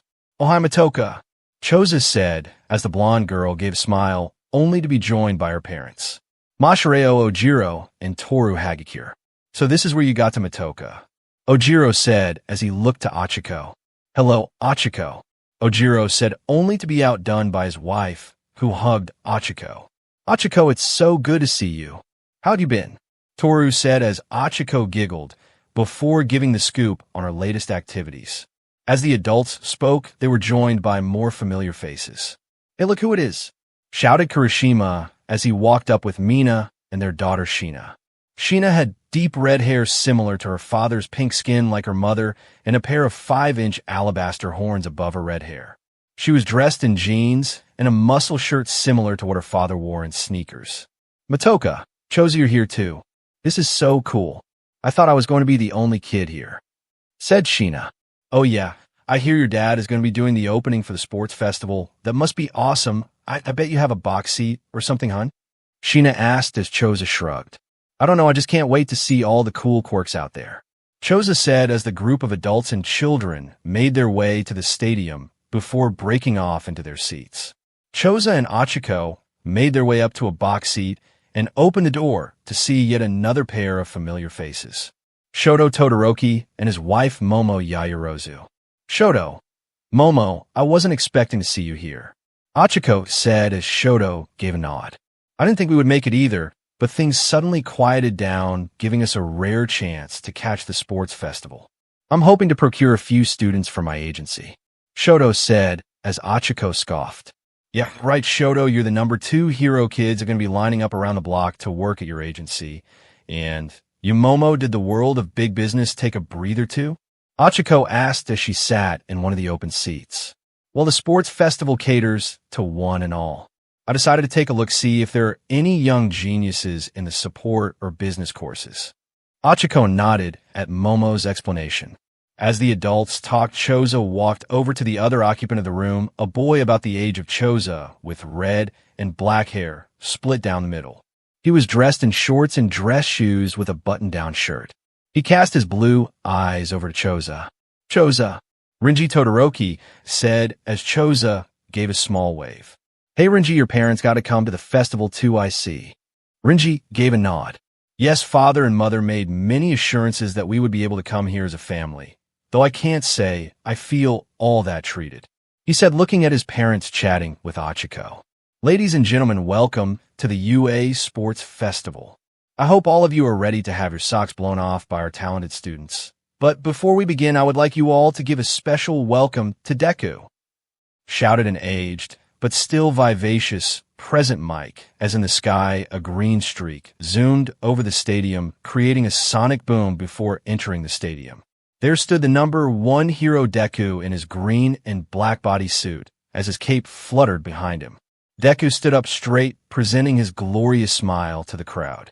"Thank you everyone for coming and showing your support for all these students. Some of you attended this same sports festival in your school years and can attest that UA holds nothing back when it comes to their students, and why should they? These are the future heroes of tomorrow. They will face hardships and obstacles that will test their very souls. But I know that each and every one of them will look those challenges in the eye and say 2 words. Deku took a deep breath along with the crow. Plus Ultra. Choza was smiling from ear to ear while his dad was on stage. He was just so proud to be his son that he almost didn't notice Rinji slipping outdoor. Taking a moment to decide, Choza followed after Rinji. "Rinji, what are you doing?" Choza asked as Rinji looked over his shoulder. "You noticed me. I guess it's good if they saw you and not me, they'd get suspicious. So, come on, I learned about a secret space hidden in the stadium. I heard about it from some seniors when we arrived. It's supposedly a hiding place where all the winners of the sports festival deposit something from their year." Choza quirked an eyebrow. "What's so special about that?" Choza asked, following after Rinji. "What's so special?" Think, Choza, imagine all the hidden treasures that the top students from UA have hidden in the stadium? Special techniques, rare collectibles, or secret information? Who knows what's hidden in these walls? Renji said excitedly as Choza's eyes began to sparkle. I guess that is pretty cool, he said as Renji nodded. Now, come on, let's find it, Renji said as the two began to explore the stadium. Izuku made his way to the spectator box where Achiko was waiting and came in to be surprised by Momo and Shoto. Shoto, glad you made it, Izuku said, shaking hands with Shoto, who gave a curt smile. That was quite the speech, Izuku. You don't look it, but you're quite the orator, Todoroki said as Izuku scratched his head. Aw, thanks, it took me forever to come up with that speech, he said, looking around and not seeing Choza anywhere. Achiko, where's Choza? He asked as Momo looked around, not seeing Renji either. And where's Renji? She asked, only for an explosion to be heard in the center of the stadium, the turf having been blown up, and standing there was a large villain. He was incredibly muscular and his head was shaved. He had a radioactive symbol tattooed on the back of his neck, and in his arms were Renji, Todoroki, and Choza Midoriya. The man was surrounded by a horde of villains, all of whom grinned menacingly at the crowd. DKU, shouted the man as he hoisted the two boys in his arms. An explosion was heard as the front of the spectator box burst open, and in the arena stood Deku as green lightning arced around him. I will thank you to kindly let go of my son, Izuku said, his green eyes burning with righteous fury.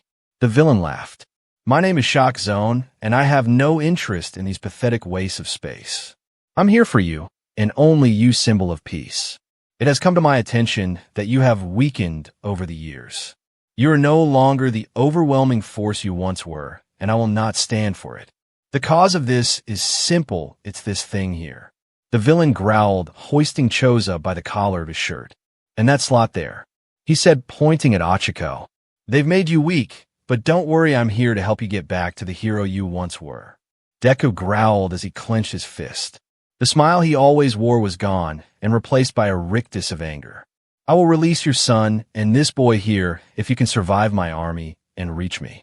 If you do that single-handedly, I will release your son and allow myself to be killed by you. My BLD will baptize your rebirth, Deku, and if any of you heroes try to interfere, this whole stadium goes up in smoke. This is only for the real hero here, not you fakes and posers. Deku stepped forward as he stared at the horde of villains. I accept your challenge. I will defeat you all, Deku growled. Choza looked at his father, and never had he seen such anger on his face. It kind of scared him. Is that really my dad? He asked himself as the villain laughed.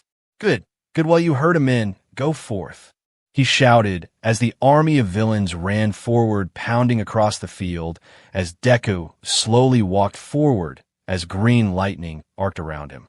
Right as the villains reached him, an explosion of colors burst forth as the villains were thrown back in an instant. The villain who held Choza grinned maniacally.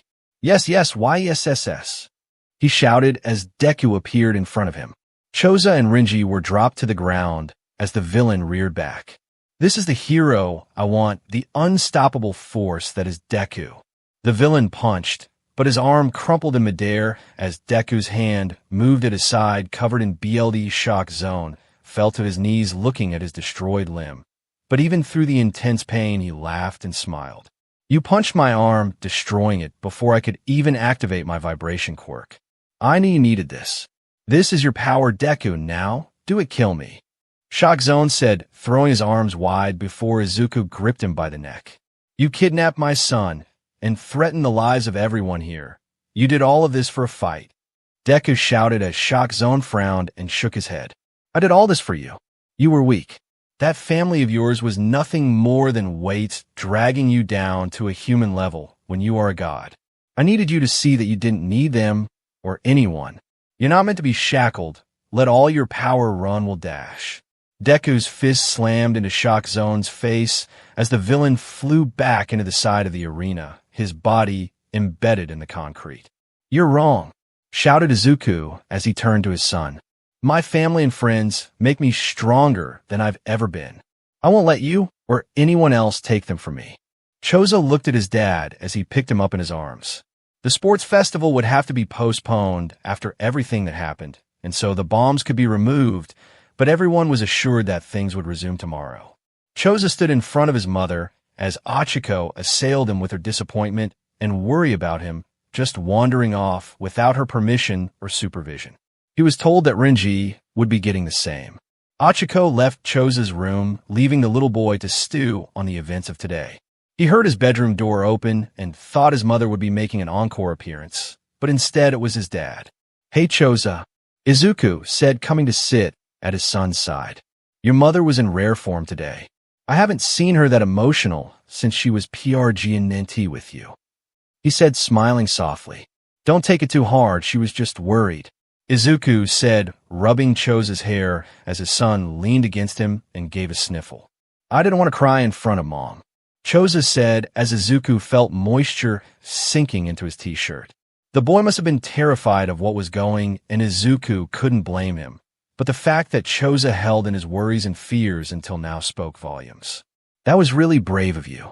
I'm sure your mom would have lost it at that point," Izuku said, swallowing the lump in his throat as he activated his float quirk, and he and Choza floated out of the window before flying up above the clouds.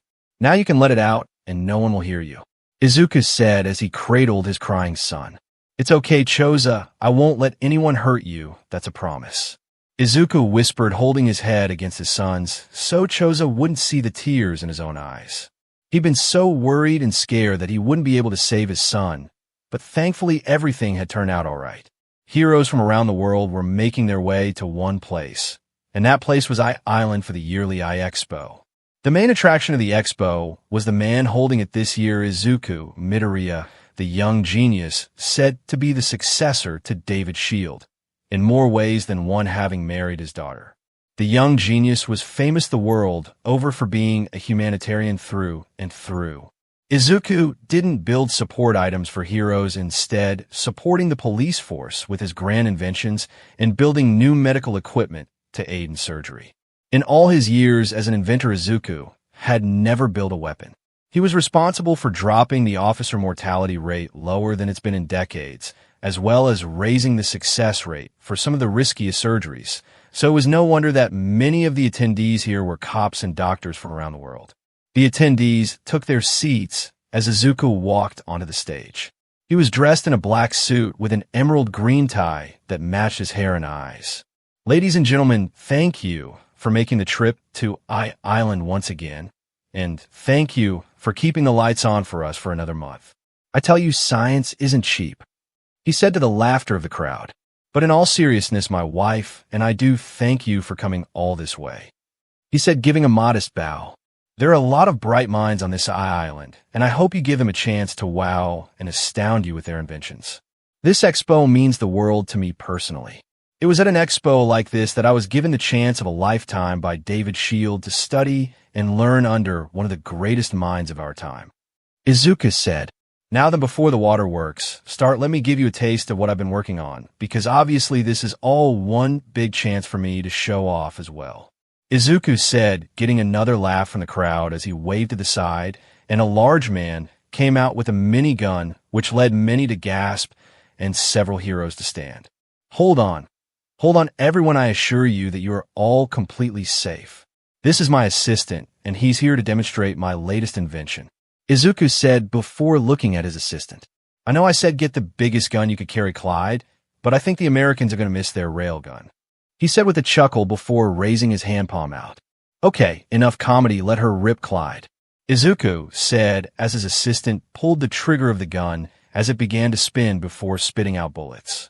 People watched as the bullets slammed into something and bounced off, littering the stage for a few seconds before the gun stopped. The crowd stood stupefied as Izuku shook his hand before turning it to the crowd to show a shield of energy. "This, ladies and gents, is my new invention. I call it my mag shield. This baby can withstand explosives and gunfire by repelling any metal it comes into contact with. It's solar-powered and lasts for about a day. This will be issued to the police force by the end of the year. No more riot shields for our boys in blue.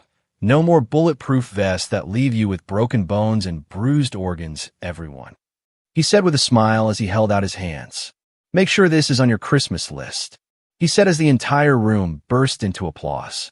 Izuku walked off stage to be greeted by his wife. "Izuku, that was perfect," she said as the two enjoyed a quick kiss. "Perfect doesn't begin to cover a Melissa that was divine. The shield worked even better than I thought it would," he said, smiling as he looked around. "Where is Alexander?" Izuku asked as Melissa looked to the side, whistling as Izuku frowned. "He's not here, yet is he? I swear that boy begged me for this. Dad, give me a spot on stage. Dad, I've got something great to show." Izuku, give him a chance. Those were your words, right? And now here, we less than half an hour from his presentation, and he's not even on site. Izuku said as Melissa sighed. "I've been calling him, but he's not picking up. Do you think something has happened?" she asked as Izuku rolled his eyes. "I doubt it. He has 20 minutes before his segment starts. If he's not here in 15, I'm cutting his presentation.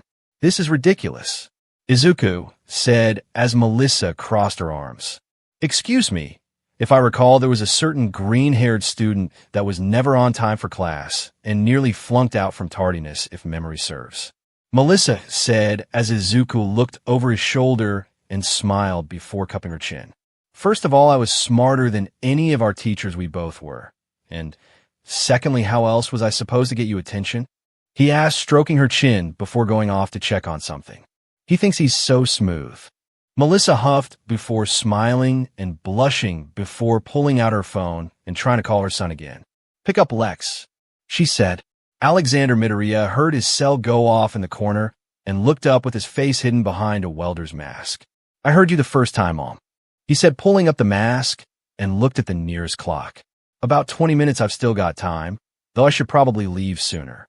No doubt Dad is pissed and is thinking about cutting my part if I don't show up," he said with a smile. "Not a chance, old man. This is my year," Alexander said happily as he looked over his invention, the winning invention in his opinion. He looked down at it, running a hand down its smooth surface, and smiled. "Oh yeah, it's all coming together." Alexander was a tall young man with curly blonde hair and blue eyes. He took after his mother, it seemed, but his height and lankiness was all his father. Lex was dressed in a black muscle shirt and jeans, and his hair was tied back into a long ponytail. Izuku walked around the expo, leading prospective buyers around by the nose practically as they asked about his shield, but he refused to answer any questions until the end of the expo and instead forced the buyers to student presentations. Admittedly, any one of these inventions would probably win first place anywhere besides here. That was why so many came to Island. This was the bleeding edge of technology. If it didn't come from here, it wasn't bad, but it was great. An alarm went off in Izuku's ear as he looked at his watch, showing that it had been exactly 15 minutes. "Well, sorry, son, you had your chance, and you blew it," Izuku said as he tapped his communicator, bringing up the event planners.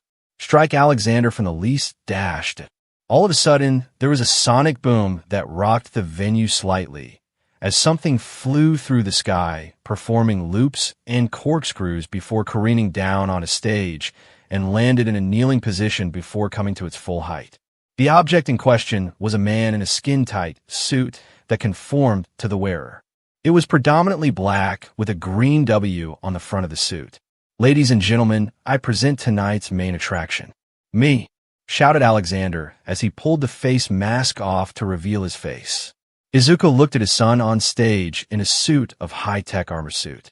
"Yes, everyone, it is I, Alexander Midoriya, or as you will come to know me, as Warforged," he said as the suit changed, displaying a long-sleeved shirt and jeans with sneakers. "This suit is bulletproof, fireproof, and waterproof up to 1 league. The suit is powered by a solar battery and hosts a variety of weaponry, including one of my own design," he said, opening his palm and firing a blast from it that cracked a solid stone column. "And that was on stun, imagine decimating debris to rescue victims of accidents.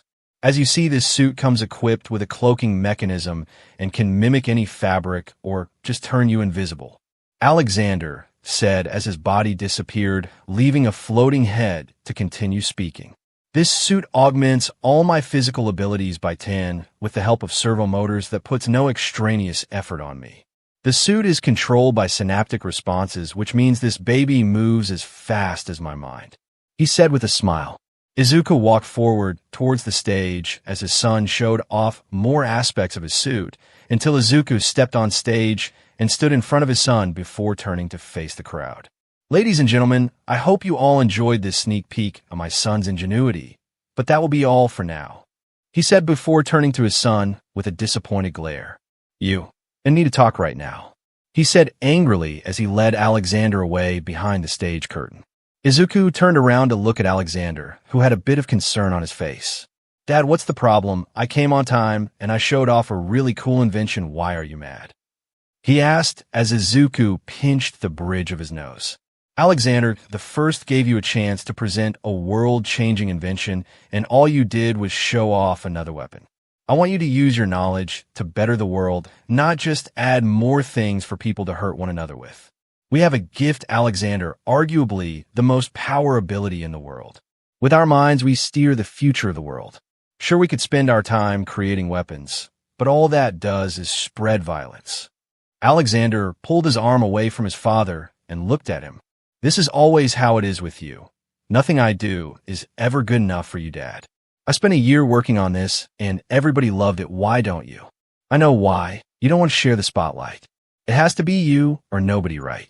Well, that's not fair, Dad. You can't be the only genius. You only gave me this chance because you were so sure that I wouldn't be able to beat you at this, but I did.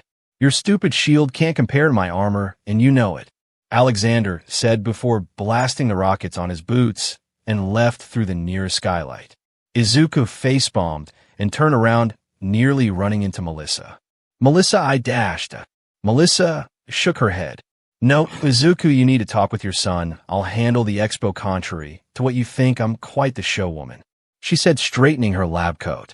You and Alex have been on this course for a while, and I'm not going to let you veer off course.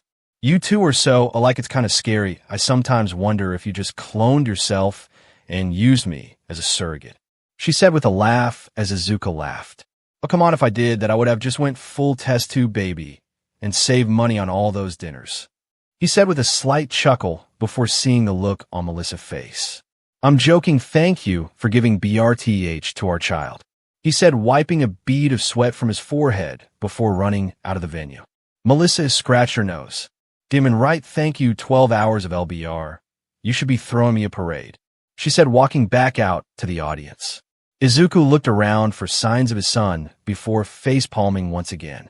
Izuku, you are a scientist, he said, raising his wrist to the sky. All Might scan for any ion trails leaving the expo venue and follow them, he said as from his wrist an inch-high All Might hologram appeared and began looking around. I have located the trail. It is proceeding in a northwest fashion, terminating at the observatory, the hologram said in All Might's booming voice. Goes to show you can never take the fan out of the boy. Izuku smiled. Thank you, All Might, Izuku said as the hologram bowed and dissipated with a final plus ultra. Izuku raced to the observatory, which was closed until tonight, when it would be open to the public for the view of Mars, which would be visible during the expo. Izuku walked into the observatory and made his way to the roof. He was greeted by the sight of his aunt in a bodysuit and a suitcase next to him. Is that how your suit breaks down? Izuku said as Alexander looked at the suitcase and shook his head. It may be an exoskeleton of electronic circuits, but it can be folded like normal clothes, Alexander said, opening the suitcase to show off his folded suit. Izuku sighed as he sat down. Lex, did you know that I wanted to be a hero when I was your age? I dreamed about it, but after I found out I didn't have a quirk, I decided to push in a new direction. I began applying myself to the sciences and found out that there's not much difference between heroes and officers of the law, and yet cops aren't given nearly as much support as they need, he said, looking at a group of police. So I worked to change it. Like you, I thought about weapons. New guns, tasers, and the like. It got me noticed, but do you know what happened afterwards? Those weapons I created wound up on the streets, making the problems worse. So I turned away from weapon making and went for different improvements. New body armor for the police, better temperature control suits for firemen. Hell, I even built a few new machines to help hospitals at cheaper costs. That's how I chose to help people, Lex. And it's true, I don't really like the idea of you walking around dressed in a WMD, but that doesn't make it any less amazing that you made this yourself. Izuku said with a cough as he patted his son. I just worry for you is all. Like your mother and I, you are quirkless. And even with the suit, you'll be at a significant disadvantage. But I now realize that what you do with this suit is your choice. You are a genius after all. Izuku said, ruffling his son's hair. All right, Dad, all right, I get it. Lex said as Izuku leaned back. I'm proud of you, son, no matter what, remember that. He said with a grin. It's morning as I lay in the arms of a man called Dada, or at least that's what he keeps wanting me to call him. He's a big guy with long green hair down to his shoulders and freckles. He's rocking me some, which is slowly lulling me to sleep as we looked at the woman called Mama. Again, this is what she keeps wanting me to call her. She's dressed in some kind of suit that's tight to her body. She has long blue hair and bright eyes. She's smiling wide as in talking really fast. I'll try to be home as fast as I can, okay? Because I don't want to miss any more off this little cutie pie. Isn't that right, Izumi? Mama said as she kissed my face all over and then kissed Dada once. I don't know if anyone's keeping score, but I got a lot more kisses than Dada did. All right, by Izuku, by Izumi. Oh, and Izuku, send me pictures or a video. You send me videos. Okay, bye. Mama zoomed off away from us as Dada waved tiredly and gave a big yawn. What do you say we get some sleep, hun, kiddo? He asked before shutting the door and heading to the bedroom. This was pretty standard, actually. Sometimes it was Mama in a weird costume and flying off, other times it was Dad turning in a fire and blazing off. Today just seemed to be Dada's day to stay home. Dada crawled back under the covers with me, laying down next to him close to the wall. This wasn't a bad idea. Honestly, I was still tired from spending a night crying. I mean, what else is there to do when your bottom half is all wet? I'd do something about it myself if I knew how to take off this stupid thing they keep putting on me. But so far I'm stuck with it and have to wait for Dada or Mama to change it for me. I fell asleep listening to Dada's heartbeat as he pulled me against his chest. It wasn't the best pillow. Dada is hard, not soft like Mama's chest, but his heartbeat makes a good lullaby. I'm being jostled for some reason. I whine telling Dada to stop moving, and he does, but right before I can nod back off, he moves again. I sigh inwardly, guess nap time's over. I open my greenish blue eyes and see Dada. He's holding me in one arm and trying desperately to eat a bowl of cereal with the other while holding the bowl in his lap. He sees me looking at him and smiles with milk running down his chin. Hey, Izumi, he says, putting the spoon down as he puts me against the arm of the couch so I can sit up. Did you sleep good? He asks. No complaints, I guess. I say, though I know he can't understand me. I could have the secret to world hunger and they'd never know. That's good. Well, it's just you and me, sweetheart. What do you want to do? Dada asks. I think on his question for a moment. Oh, I know. Let's go to the park. I love the park, I say, and as usual, he completely overrules me. Grocery shopping, that's a wonderful idea, Izumi. Because someone around here has been going through a lot of diapers. Dada says, and I huff. Well, it's not like I asked you to buy them and put them on me, I say, and for once Dada seems to understand me. Oh, I know it's not your fault, sweetie, he said, rubbing my head and then tickling me under the chin. I couldn't help but giggle even though I was still upset with him. He soon made up with me fully by giving me spoonfuls of the milk after eating all the cereal. After that, Dada got dressed, and then it was my turn. I don't like when Dada dresses me. He doesn't let me pick like Mama does, and his fashion choices leave a lot to be desired. He picks the plainest stuff. I wound up being dressed in a beige shirt and some blue leggings that covered me from foot to waist. I hate these things. They make my toes disappear. I try to pull them off, but they were on too well. Izumi, no, you can't go outside with no pants. It's not good for a lady, Dada says, and I sigh before perking up as I remember how Dada likes to get around. I smile and giggle, clapping my hands. This gets Dada's attention, and he smiles. Oh, what are you excited to go shopping? He asks before picking me up and bouncing me in his arms as we walk to the front door. No, Dada, I want to fly, I say, and Dada surprises me by understanding what I say. You just want to fly, don't you? Well, you are your mother's daughter. She loves to fly too, he says as he locks the door behind us. I look down as Dada's feet light on fire and climbed up his legs, making his waist disappear in a mass of flames before blasting us into the sky. I scream with excitement as Dada laughs. You're such a silly girl, Izumi, Dada says as we roar through the sky. Everything looks so small from up here, and as someone who's not even a foot tall, that's saying something. Dada must have known how much I like flying, because we stayed in the sky a lot longer than it should have taken us to reach the grocery store. We landed outside of a big building with blue on the front, and there was a yellow symbol on the front. I have no idea what the white things were on the front. We walked in, and Dada got one of those cart things, but before he even brought me close to it, he wiped it down with a towel or something.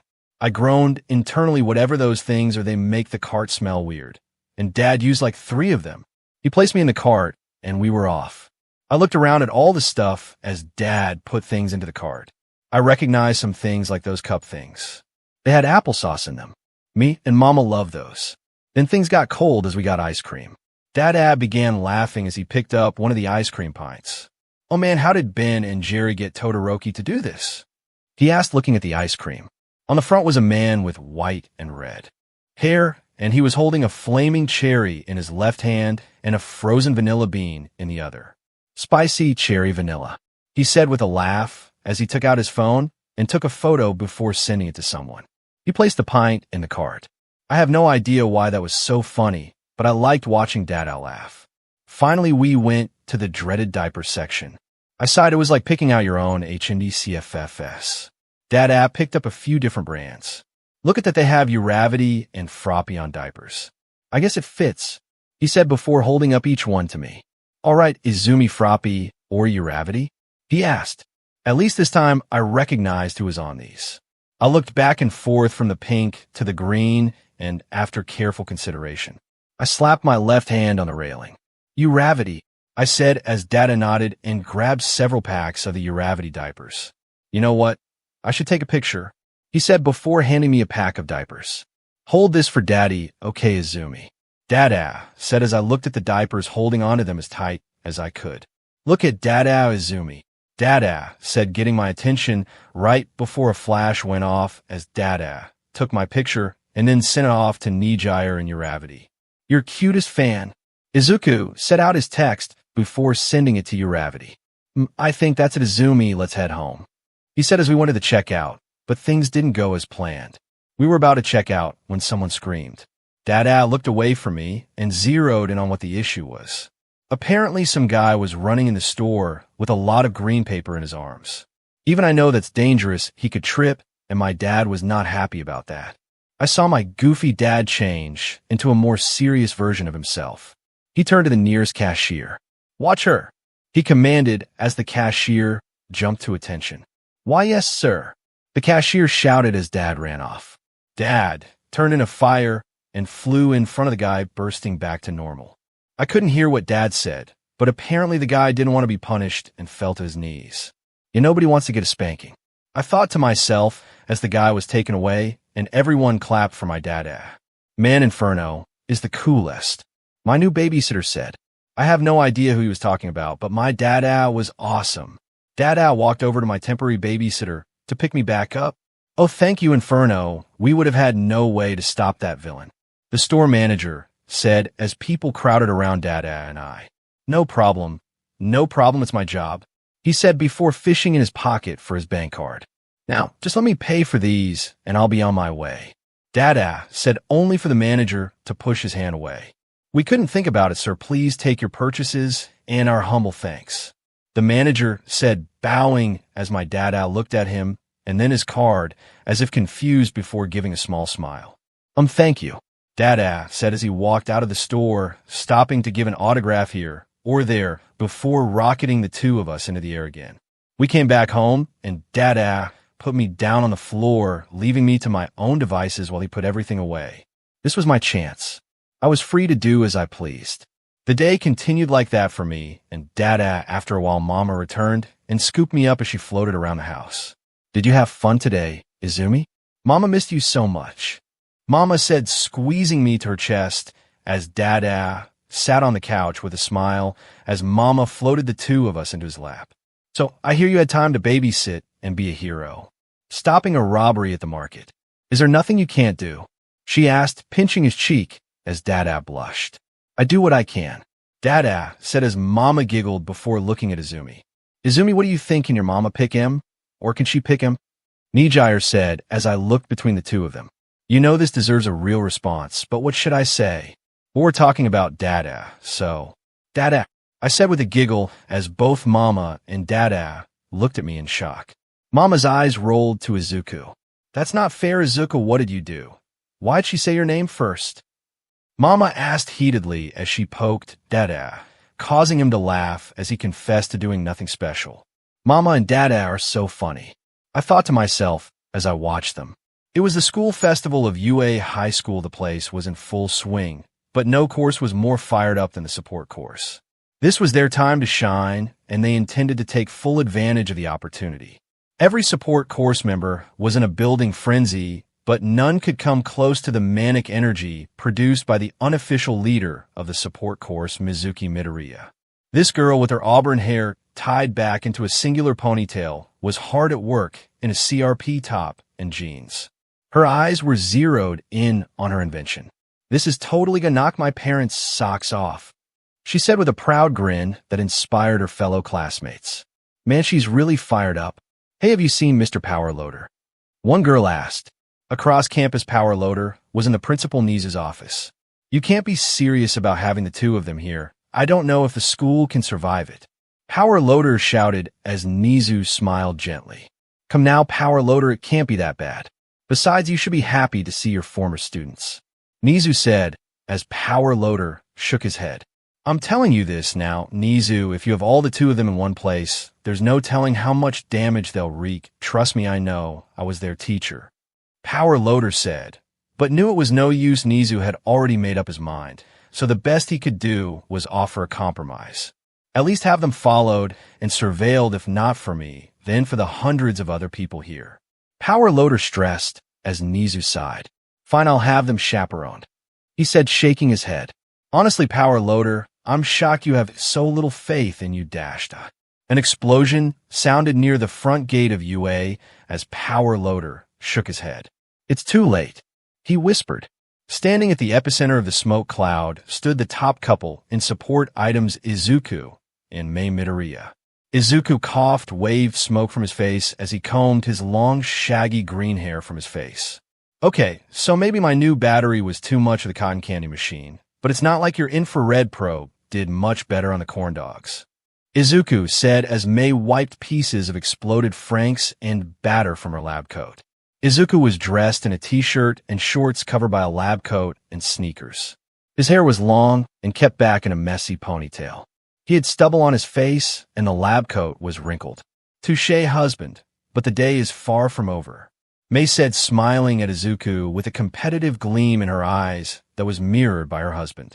Mei was also in a wrinkled lab coat, but in addition hers was stained with oil, grease, and few more unknown stains. Under this she had on a deep blue shirt and baggy camo pants with boots. Quite right, Mei, there are so many more people our inventions can help. It's a plethora of guinea pigs, Izuku said with a creepy grin. So whose life should we advance next? Izuku asked as Mei thought about that for a moment before smiling. I think the candy apple stand could benefit from my baby number 3007, the Octo Arms, Mei said as she pulled out a large case from the hovering cart behind the two hauling dozens of cases. It appeared to be a large case until Mei walked up to the candy apple stand. Thanks for stopping by, Care for Candy App Dash. The student was cut off as Mei jumped over the counter and pressed the device against his chest, which unfolded to wrap around his torso as 8 more arms unfolded from the sides of the device. WWH, what is this thing? The student yelled. Don't panic, these are going to make your job so much easier. I've quadrupled your work output. All you have to do is perform your duties normally, and the arms will take in the information and then mimic you. You'll be able to run this stall by yourself, Mei said as the student looked at her before following her instruction and began to make more candy apples. After 2 repetitions, the arms came to life and began performing the same actions. Wow, lady, you're right. This is so much easier and faster, he said as Izuku crossed his arms. That's luck is all, he complained as he looked around and then snapped his fingers. I've got it, he said, pulling a case from the pile and opening it, revealing a plain-looking spatula, but Mei recognized the piece of cutlery and pouted. Hey, that's ours. She shouted, trying to take it back, as Izuku shook his head. Sacrifices must be made, my love. Besides, this is the prototype. I've already finished the improved version, he said with a proud grin as he walked over to the yakisoba stand. Excuse me, my boy, I see you working pretty hard there. What if I told you I could triple the work, and it would only require you to use one hand? Izuku asked as the boy looked at him and smiled. I'm sure, man, that would be a big help. This yakisoba is selling pretty fast, the boy said as Izuku presented the unremarkable spatula to the boy. The boy in question gave a quizzical look at the spatula, and then Izuku. Oh, this just looks like a regular spatula, my dude, the boy said as Izuku nodded. Yes, but press the button on the bottom of the handle and see what happens, Izuku said, his eyes practically glowing with excited energy as the boy pressed the button, and out of the side sprang 2 additional spatulas. But that's not all. Give the handle a squeeze, and that will activate its turbo drive that will double the already tripled productivity it had, he explained as the boy gripped the spatula and began tossing the yakisoba on the grill as the spatula's other attachments began flipping and tossing the noodles as well. The best part is you can still have one hand to do other things. This baby also has a built-in thermometer in the handle to let you know exactly what temperature whatever you're cooking is.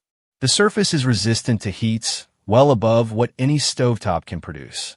It's not dishwasher safe, but with the molecular coating it has, there's hardly any effort to clean it. A couple swipes with a soapy towel, and it's clean as a whistle, he said as the boy smiled at the increased speed. Thanks, Pops, you really helped us out, he said, looking to the other boy who'd been flipping yakisoba as well. You can take your break if you want. I can flip this stuff by myself now, he said as his junior rushed off. Izuku walked back to Mei and smirked.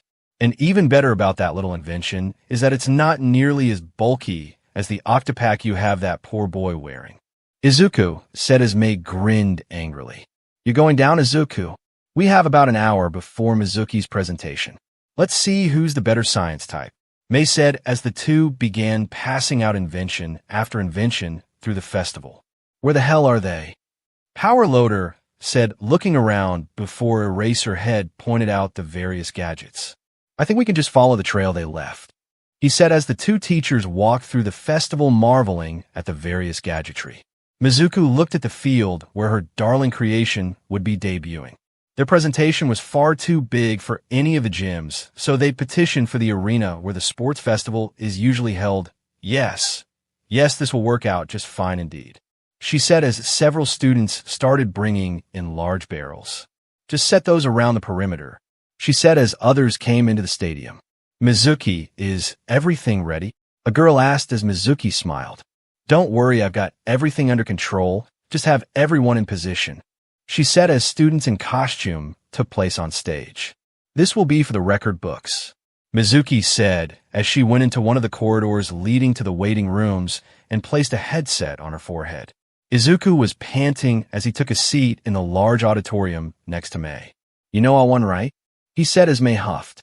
As if my insta-cold pills totally beat you, Mei said as Izuku scoffed. Listen here, my sweat clean is the best thing that ever happened to a high schooler, though it does need a better name. I mean, even you and I use it after an all-nighter, he said with a sigh and a shake of his head as many names flowed through his head. Putting that aside for the moment, we need to support Mizuki. She was really excited about this, he said as Mei nodded. Agreed, this discussion will be postponed for the moment, Mei said as lights illuminated the center of the field as a boy stepped out in a toga with a microphone for a mouth. Ladies and gentlemen, we the support course will be putting on a technological marvel illustrating the Titanomachy, also known as the battle between the Olympians and the Titans, the boy said before moving off the field. On the other side of the field, several students pushed over plastic barrels, spilling tons of what appeared to be black sand on the field. What is that? Mei said before the sand began to move on its own, and before everyone's eyes the sand began to build the city of Thessaly, and at the opposite ends of the field were formed a pair of mountains. Atop each mountain sat a group of people. On the left end of the field sat the Olympians, and on the right end of the field sat the Titans. A debate was being held in each group as to why they should rule the universe. Soon the conclusion was reached that only one generation could rule, and that a war would be fought to decide it. The students playing their parts met in the middle of the city of Thessaly and began to battle. Each student mimicked the power of the god or titan they were portraying with their support items. The boy playing Zeus hurled bolts of lightning with a pair of gauntlets that also allowed him to mimic flight by repelling himself from the ground, as another boy hurled waves of water as Poseidon that were only blue-color versions of the black sand that made up the scenery. The boy playing Cronus swung a huge scythe that carved through everything. A boy playing Helios seemed able to produce beams of light from his hands as he blasted the Olympian army, as other students playing the Hecatonchires had inventions that mimicked dozens of hands that hurled boulders of the black sand. The battle concluded with the black sand opening up under the Titans and swallowing them, presumably illustrating how the Titans were imprisoned in Tartarus. The play concluded with the entire support course taking a bow as people applauded. The boy with the microphone for a mouth walked back out. Thank you. Thank you, everyone. I would just like to say this play would have never come together without the input of Mizuki Midoriya and her mini-droids. Mizuku stepped from out of the shadows, and as she did, so her mini-droids split to open a path for her. Mizuki looked at the crowd and smiled as she noticed her parents, who clapped uproariously.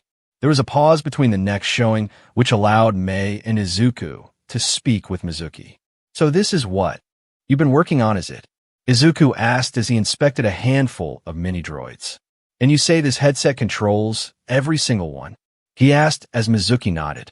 Yes, Dad, this headset instructs all the droids to make a single thing or several things if you have enough, like the entire set for that play, she said as Izuku nodded. Ingenious, truly ingenious, Mizuki, he said, petting his daughter's head as Mei smiled and hugged her daughter. That's our girl, she said proudly before the door to Mizuki's waiting room was thrown over, showing a very upset power loader. Found you, he shouted, looking at Izuku and Mei. You two, I knew letting you in here was a bad idea, he shouted as Izuku and Mei looked at one another a little fearful. But power loader, we haven't done anything, Izuku said as power loaders. I twitched. Come with me and say that again, he said as he dragged Izuku and Mei away. Mizuki followed after her teacher and was in complete shock at what she saw. There was a boy wrapped up in a pair of robotic arms as the other 6 hurled candy apples at the crowd. Then there was a boy who was being held aloft by a spinning spatula a dozen feet in the air. There's also a group of cheerleaders whose inner body was pink as they guzzled water. Their bodies were coated in foam. Power Loader looked at Izuku and Mei. You still think you haven't done anything? He asked as Izuku and Mei rubbed the back of their heads. Well, maybe we did do a little, Izuku said as Mizuki sighed and closed her eyes. There was a rattling as a swarm of Mizuki's microdroids ran through the festival, grabbing the out-of-control spatula as it formed a slide for the boy get down to the ground safely. The swarm then tackled the bound boy, swarming in between the arms, allowing the boy to slip free as it held the other arms in place. Power Loader watched Mizuki deal with the carnage with ease. Mom, Dad, you need to be careful about your gadgets. Not everyone can handle them like we can. It's like giving a flamethrower to a kid. I can't believe you, she shouted, dressing down both her parents as Izuku and Mei held their heads in shame. Power Loader watched in awe. Mizuki, you are my best student, he whispered as he watched the girl continue to admonish her parents. A girl by the name of Yoshikawa sat at the end of table in the disciplinary committee office. She wore the typical school uniform of her school, a black skirt and white button-down dress shirt. Her hands were in her lap as she fiddled with her fingers. Her green eyes looked up at the unreadable face of the disciplinary committee chairman. He had combed back black hair with rectangular glasses. He wore a dress shirt and black slacks. The room was darkened so much so she could almost lose track of the other boy in the room. She'd seen him around the school a couple times, but he didn't really stand out. He had deep green messy hair like moss. He just stood in the corner, his green eyes trained on her. It was like she was being x-rayed. Yoshikawa gave a cough. Mitsurugi, what's the purpose of calling me here? She asked as the Mitsurugi leaned forward and adjusted his glasses. First of all, thank you for coming, Yoshikawa. To answer your question, we've brought you here in regards to the incident that happened a few days ago. As you know, several days ago, Marui Yaku was accused of stealing several pair of panties from the girls' locker room. One of those pairs being yours. Mitsurugi said as Yoshikawa shuddered. Yes, I remember, but that was taken care of. I hear that Marui is going to be sent away. It's what he deserves, the pervert, she said, crossing her arms. Mitsurugi looked at Yoshikawa. Yes, well, we have reason to believe that Marui was framed for this. What? Yoshikawa said, leaning forward with both her hands on the table. You can't be serious, of course, that little creep did it. Yoshikawa hissed. What makes you so sure? The boy in the corner said as he stepped forward in the dim light. His gaze was intense so much so that Yoshikawa had to look away. I mean, it has to be him. What other sick individual would do such a thing? She asked, a bit cowed by the boy's gaze. That's a good question, and I have the answer, you. The boy said, pointing his finger straight at Yoshikawa. Are you insane? What do you mean, me? Are you saying I stole the girl's panties? She shouted before looking at Mitsurugi. Mitsurugi, who is this man, and why are you letting him make baseless accusations against me? This is not what I would expect from the leader of the disciplinary committee leader, she said as Mitsurugi waved a hand to the boy beside him. Yoshikawa, this is Suzuki Midoriya. He helps the disciplinary committee on difficult or strange cases. The boy stood up straighter. Now that the introductions are out of the way, let's get down to business. Yes, I am accusing you of thieving the girl's undergarments. Of course, I have the evidence to back it up, the boy said as he took out a portfolio and arranged the photos within. First of all, our supposed thief Marui Yaku, an eccentric boy if I'm to be kind. He definitely has the air of a pervert, but he only had eyes for one girl, you Yoshikawa. It's no secret that he's confessed to you multiple times, each time being rejected, but he's dogged in his pursuit of you. His constant affections caught the eyes of your classmates who began to tease you about it. That was something you could not allow. Suzuki placed his hands on the table and leaned towards Yoshikawa. So you came up with a plan to get rid of Yaku and get back at the girls who teased you about his confessions. That's ridiculous. If you're so sure about this, then where is the proof? You haven't shown me anything to prove I did this. And just so you know, my panties were stolen too. Are you saying I was willing to put my own panties in that creep's locker? She asked, outraged, as Suzuki smiled.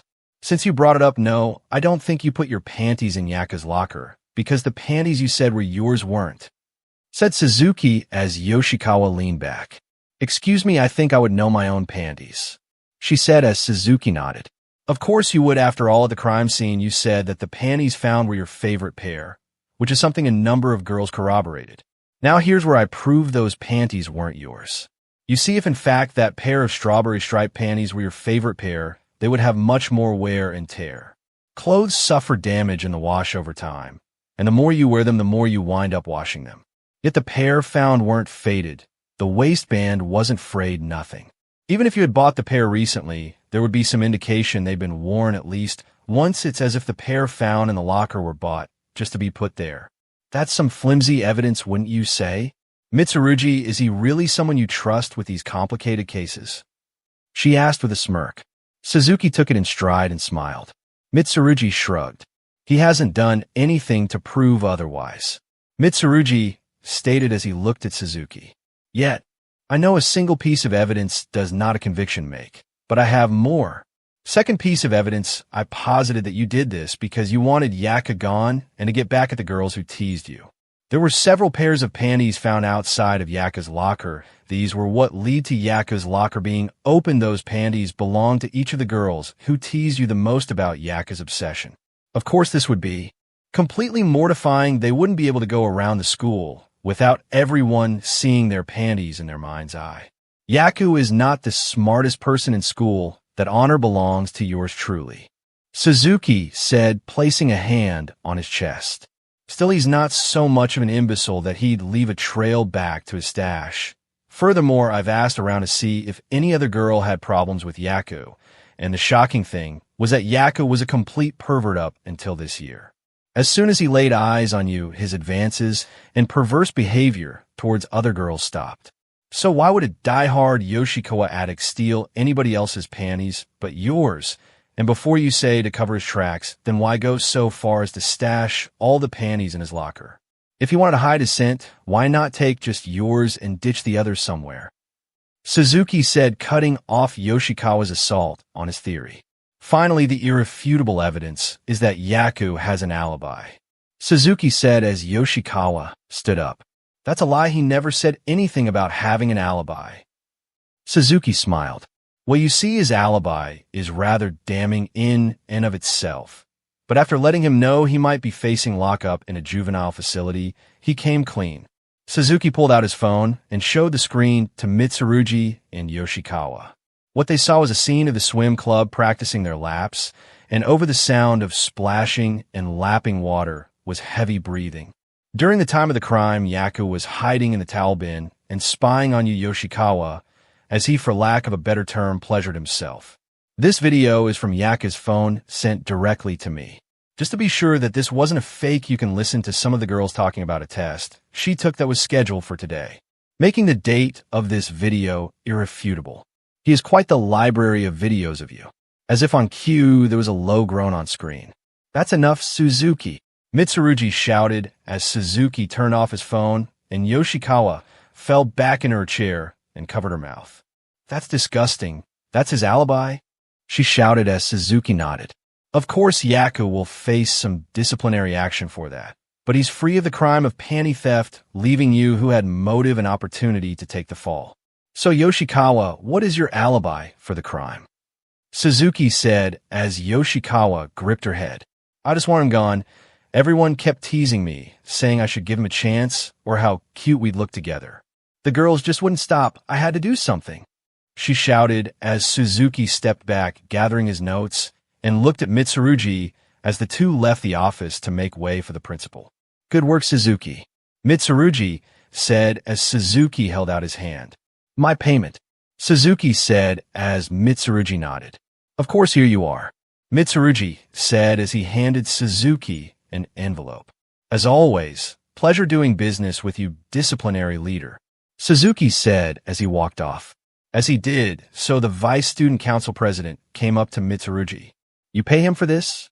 He should be honored to assist us in these matters, Shiro said as Mitsurugi shook his head. The payment is a ruse, nothing more. He'd do this for free if it wasn't for his pride. I have no doubt that the only payment he really cares about is the thrill of investigation and the exhilaration of success. Suzuki left the school and opened the envelope and stared at the school pass and smiled. For the next month, Suzuki was excused from classes. It was only on the basis that he kept up with his schoolwork, which was hardly a stipulation. This was his payment freedom from classes that were a waste of time for someone like him. He needed to be engaged at all times, which his classes were not capable of. He left the school grounds and headed to the 52nd precinct. He walked in as if the place was empty. You've heard the old adage, walk into a place as if you own it. Well, in Suzuki's case, it was walk into a place as if no one else was there, and this worked for the boy. He was hardly ever spotted, but it took practice and concentration to become invisible in the loosest sense of the word. Of course, invisibility wasn't Suzuki's quirk, but with effort he could erase his presence from those around him. He walked through the precinct until he arrived at an interrogation room. He placed his ear against the door, hearing the voice of his father, and smiled. He walked to the door next to it and slowly opened it just enough to slip in. Suzuki stood behind a trio of officers, and through the one-way mirror, he could see the back of his father's head and a suspect. He slowly withdrew a notebook, preparing to write. Izuku Midoriya, 35 years of age, and a detective of the Mizutofu Police Department, 52nd Precinct. Come on, Garen, you might as well admit it. You killed Kikyo Senji, Izuku said as the man shook his head. What are you talking about? Kikyo was my best friend's wife. Why would I kill her? He asked, as Izuku looked at him and shook his head. All right, guess we'll do this the hard way, Izuku said as he placed several crime scene photos on the table. It was a woman with blonde hair, and her head was twisted at an odd angle as she lay at the foot of some stairs. Garen looked away. Why are you showing me this? He asked as Izuku placed another object on the table. It was a plastic bag with several letters in them. At seeing them, Garen's face went a little pale, which Izuku noticed. I see you recognize your handiwork, Izuku said as Garen shook his head. I don't know why you mean. Garen stuttered as Izuku eyed him. All right, then let me spell out for you. There's your friend, your best friend, Kenpachi. You two were inseparable until he got married, and suddenly your bromantic feelings dropped the B. But you know Kenpachi would never go for it even if he wanted to. He's married. You came up with the idea to get rid of his wife. But of course you don't want to hurt him any more than necessary. So at first you went with the soft approach of driving a wedge between the two, monopolizing Kenpachi's time. And while he's busy, you give Kikyo threatening phone calls telling her to leave her husband. That's a lie. I did no such thing. Izuku tossed a page across the table, showing the phone records for the Senji home. There were at least 3 calls every day from a payphone suspiciously close to your apartment. Izuku countered before going on. Of course, Kikyo would never worry her husband like that, so she kept the calls secret, which you knew she would, but husbands can sense this kind of thing. You wouldn't know that having not been married. Being a married man myself, I can tell when my wife is troubled, and Kenpachi knew the same, though Kikyo never admitted anything, which was all part of your plan. Izuku said, eyeing Garen like he was a fish in his shark tank. Kenpachi's worried about what his wife is hiding and confides in you. You sit there and watch the two suffer, but you started to get impatient, so you upped the ante, sending letters to Kikyo. Sure enough, there were pictures of her to let her know you were serious and always watching. No doubt you expected Kikyo to dispose of the letters, but she didn't, and it was easy enough to get your fingerprints off them, though you were very careful with the cut-out letters. Izuku elaborated as Garen clenched his fists together. Still, Kikyo persisted in holding on to your man, and finally you couldn't wait any longer. You made your move and killed her by pushing her down the stairs. Quite cliché in my opinion, but what do I? No, I'm not a murderer. Izuku said as Garen slammed his hands on the table. Kenpachi was my best friend. I loved him, but she was in the way. I didn't want to kill her, I just wanted to scare her. I went to her house to break in and trash it, but she was there and saw me. I couldn't let her get away. I grabbed her arm, and she swung on me. I let go, and she spun off balance and down the stairs. It was an accident, Garen said, holding his head low. Izuku shook his head. You're garbage. You destroyed 2 people's lives for your own selfishness. I have no pity for criminals like you, Izuku said as he stood up and walked out the door, leaving it open. Take him away, he said to the 2 officers in the hall, and as Garen came out in HNDCFFS, he saw Kenpachi. Can wait, it's not what you think. I did this for us because I love you. Kenpachi spit in Garen's face and walked away as Garen yelled and screamed, having to be dragged away by the officers. Izuku sighed as he opened the door to the observation room and looked at Suzuki. I told you not to sneak in here, Izuku said as Suzuki shrugged and put away his notebook. I need the research, and watching the best detective in action is a good way to get it. My latest solved case, Suzuki said as he handed Izuku a folder. Izuku flipped through it and nodded. The flattery was a bit much, but good work all the same, he said as he walked to his desk and pulled out a drawer and placed a folder in it. He looked into the drawer and nodded as he looked at Suzuki. Case number 100. I didn't think you'd find this many cases to work in your school. I want to say I'm worried, but with your track record, I doubt anything big will happen that you can't figure out, Izuku said as he leaned over and pulled out a thin folder. This is what you're here for, right? A cold case of your own? Izuku asked as Suzuki nodded. Well, a deal's a deal. You can look this case over when we get home. It's all yours, Izuku said, handing the case to Suzuki, who held it as if he'd been presented the Holy Grail. Remember, any breakthroughs you make, you bring them to me. You're not a cop, remember that, Izuku said as Suzuki nodded excitedly. Good, let's go home, Izuku said as he left his desk. Suzuki had come to his father before he started his first year in middle school and told him he wanted to be a detective like Izuku. His father hadn't taken him serious, but humored him and told him that if Suzuki could find and solve 100 cases before his first year of middle school, Izuku would give him an official cold case to work. Suzuki had jumped at the deal, and Izuku began to train his son in the science of investigation. Setsuna, age 36, and number 15 hero Lizardy, stood in the middle of her home and bit at her lip as she looked around. The place was a complete mess. Beakers and jars everywhere, papers strewn all over the place, and furthermore, There were crime scene photos all over the walls. She respected Izuku's process. He wasn't the best detective in Mizutofu for nothing. But this was too much. He had the entire basement to himself for his investigations. Why bring it up here? And the worst thing was that Suzuki had been taking after him as well. This is why people think my husband is a serial killer. She shouted as she heard the front door open. So this girl has been missing for several years, and the only one still concerned is her sister? The husband was suspected, but there was no evidence to prove his involvement. Suzuki asked as he and his father came in. Yes, I have my suspicions, but for now I want you to go in with fresh EYGGH. Izuku was stopped as a dismembered hand began choking him, and there was another knotted in Suzuki's hair. You two were supposed to clean this place up. Setsuna shouted as she dragged the two inside and slammed the door. If this place isn't spotless and crime-free by the time I'm done with dinner, you two will be the next crime of the century. Setsuna said as Izuku coughed. Dear, there's no such thing as the perfect crime, though you might come close. Setsuna smiled. Maybe for you. But how likely do you think your co-workers are to solve this crime without you there? She asked as Izuku swallowed. Point made, Suzuki, shall we? Izuku said as Suzuki nodded. The two began picking up papers and pulling the photos from the walls. In the city of Mizutofu, there exists a powerful dojo led by arguably the strongest quirkless man. This man has obtained the title of #1 martial artist, even going up against people who have quirks and coming out on top. Izuku Midoriya is the pride of Japan, and his dojo stands as one of the country's many jewels. It was the beginning of the year, and many had gathered outside the Ryakuji dojo for its yearly enrollment tournament. Every year, the dojo opened its doors and took on students. The record amount of students taken on in 1 year was 10. It has never been beaten. There were dozens of times that number gathered here now. Oh yeah, this is it. I'm definitely getting into the Ryakuji school today, said one boy with 4 arms and green skin as a girl next to him laughed. She had purple hair and 4 eyes.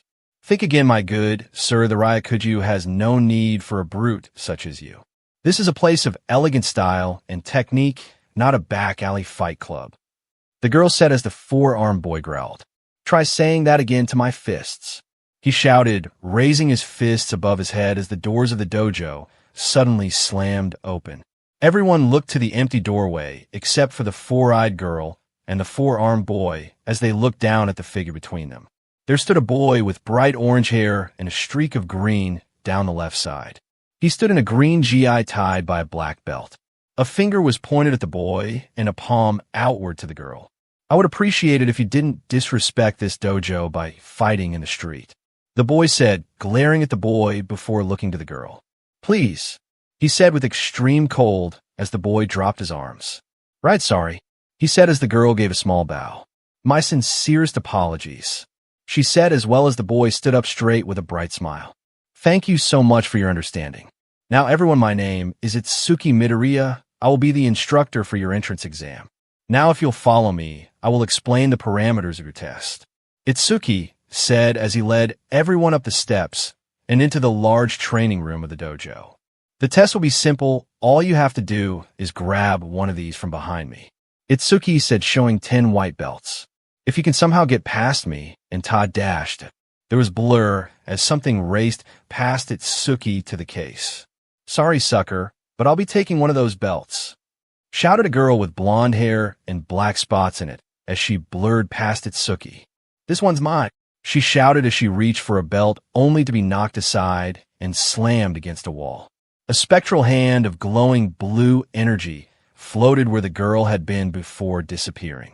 Everyone looked from where the hand had been to Itsuki as he came out of a palm move stance. I'll admit that was a nice try, but please wait until the explanation is over. As I was saying, get past me and claim your spot in our dojo. As you know, the record of new members in 1 year was 10, so that's the amount of belts we have here, which means about 90 to 95% of you are going home. Itsuki smirked at the crowd, sending a chill through them all. Of course, that's the best case scenario, but make no mistake, I will do my best to make sure none of you get a belt. I won't allow any weaklings in my dojo. This dojo belongs to my father, and I am its inheritor. If someone weak enters his dojo, it will mar our reputation. So I suggest you all come at me with your best, or else get out. On the balcony above the training hall, Izuku Midoriya stood in the shadows watching his son. His green eyes shone as he assessed his boy. Itsuka moved next to him. Are you sure about this, Izuku? Itsuki is just a boy. Giving him this kind of responsibility all on his own seems a bit excessive. Itsuka said as Izuku remained silent a moment before speaking. Itsuki has grown so much in skill. He's my best student, always has been, but he hasn't grown in maturity. I've coddled him as my successor, as such that has made him arrogant. He needs to put his pride on the line.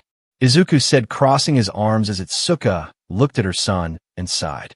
She couldn't deny her husband's assessment of their son. Itsuki was a prideful young man bolstered by his incredible martial skill. I hope this won't end badly, Itsuka said as Izuku smiled. If a setback here is enough to stop Itsuki, then I overestimated him, Izuku said. The crowd of would-be students looked at Itsuki before some began to rush forward, followed by others, until the entire horde was coming at Itsuki. Itsuki took a deep breath before opening his eyes, as around him a pair of giant, translucent arms appeared at his sides.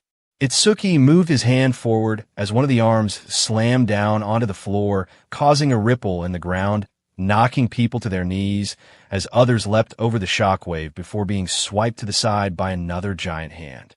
The hands mirrored Itsuki's own hand movements, being able to push back all the combatants.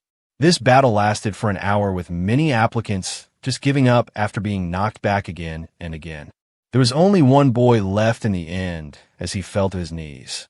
What the hell, this is impossible. There's no way I can beat this guy, I'm too weak, shouted the last entrant. The boy in question had no hair and wore glasses. His t-shirt and track pants were dirted from his repeated attempts to get past Itsuki. He was unremarkable in every sense of the word. Itsuki smiled from his spot in front of the belts. He hadn't been pushed back or needed to move from his starting point. Then go home. I told you I wouldn't allow a single one of you to pass. You're just too hard-headed, Itsuki said before a voice rang out. You have passed, Izuku said as he dropped to the ground next to his son. Izuku Midoriya, the most powerful quirkless man, stood at 5'8" with green hair down to his shoulder and stubble on his face. He wore a deep green gi open to reveal his broad chest, but instead of a black belt, he wore a sash around his waist with a Japanese #1 and a red circle. Father, what do you mean? He hasn't gotten past me to receive a belt, Itsuki said as Izuku grabbed one of the belts and dropped it in front of the boy. What? The boy said, looking at Izuku with confusion. You admitted your weakness in the face of insurmountable odds, but still you persevered. That is true strength. There are those who are more powerful than you. Knowing this and accepting your weakness means you can still grow in power. Those who refuse to look beyond their own strength and just barrel forward are doomed to failure, Izuku said as he turned to his son, who was not happy at all. Father, you can't be serious. He's the weakest of all the entrants, Itsuki shouted as Izuku turned to his son. And yet he's the last one standing. I think that means he's the strongest, Izuku said as Itsuki shook his head. That's not right. You told me I could perform this test the way I wanted, and now you decide to change the rules because you feel sorry for this weakling, Itsuki said. I refuse to accept that. Strength comes from taking the hard road, not by taking handouts from others. This dojo builds strong individuals and should only accept strong individuals. Isn't that why you have the entrance exam only once a year and so few are accepted? Itsuki asked as Izuku shook his head. I see why you would think that, Itsuki. You've always been strong, so you don't know the struggles of those who are weak. I only hold the exams once a year because it's easier for me. And the reason I accept so few students is so that I can give them my full attention and nurture their minds to use the skills I've taught them for the right reasons. This boy reminds me a lot of myself when I was younger. The strong have no concept of the burden of power, but the weak do, Izuku said before turning back to the boy. Itsuki grit his teeth and clenched his fists. I will not accept this, he shouted. You never gave me any special treatment. I worked hard every day for you and for this dojo. I worked until my body gave out again and again, just so I could be worthy of your mantle and you never held back, so why now?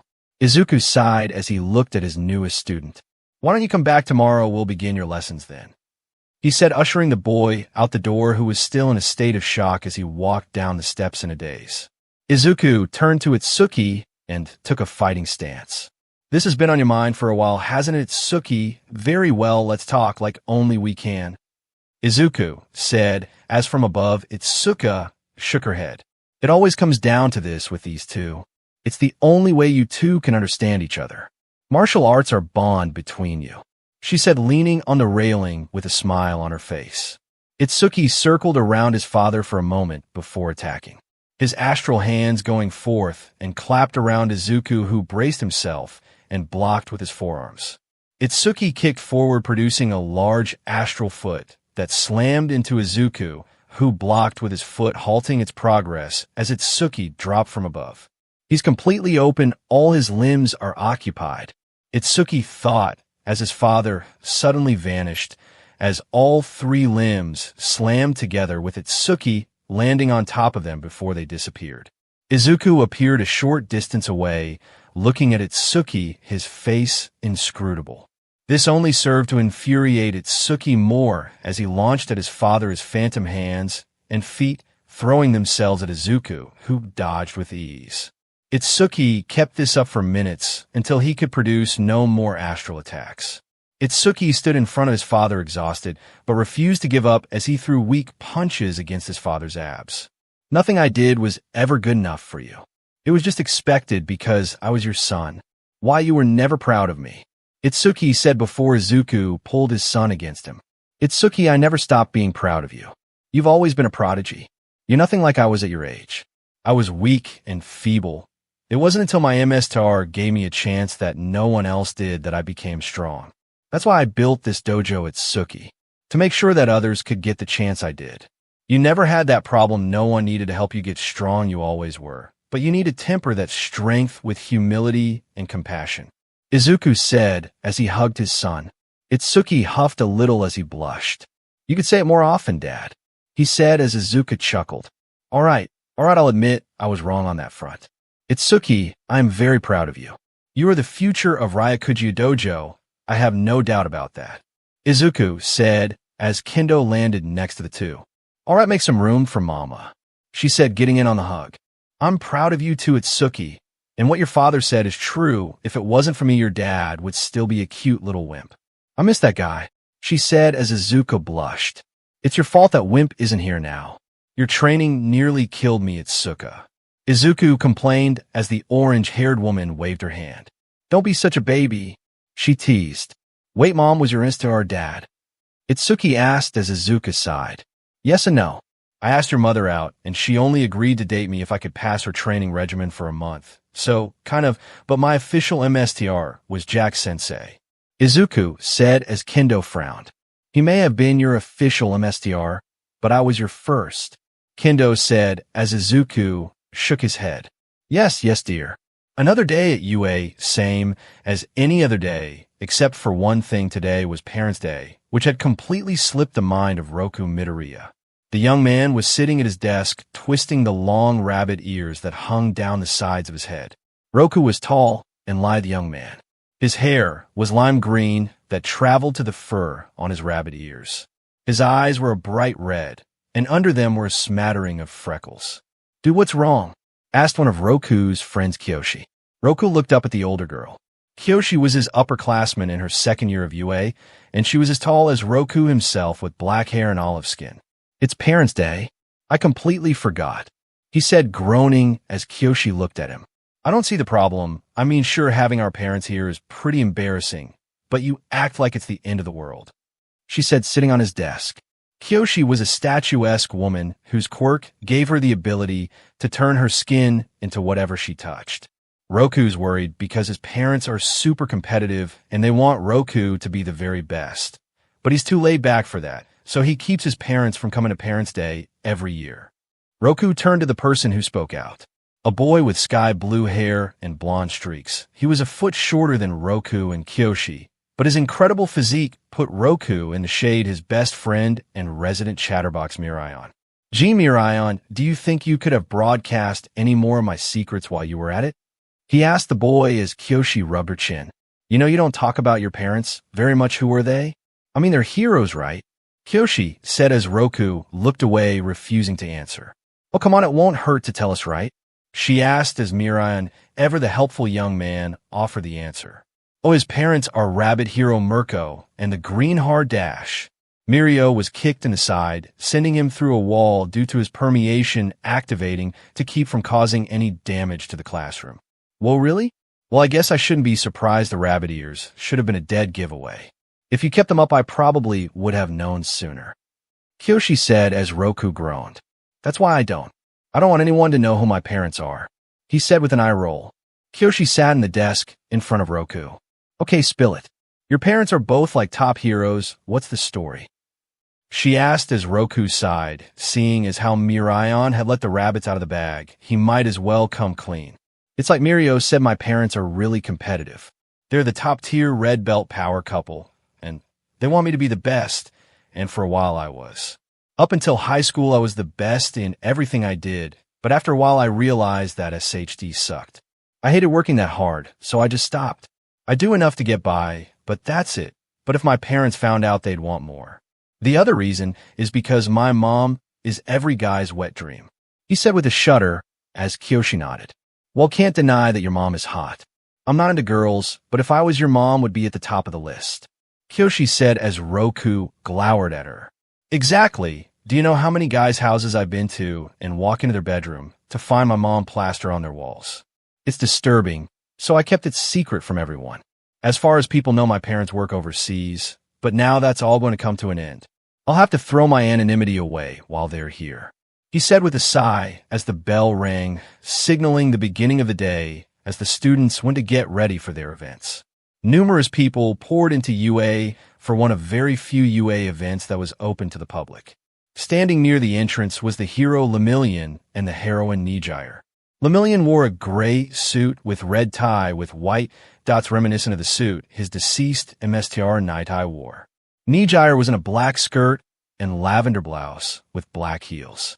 As the two stood there, they noticed another couple walk in. This pair garnered a lot of attention. A man in a green pinstripe suit with deep green hair walked into the campus. Standing next to him was a dark-skinned tall woman with white hair and a robotic left arm.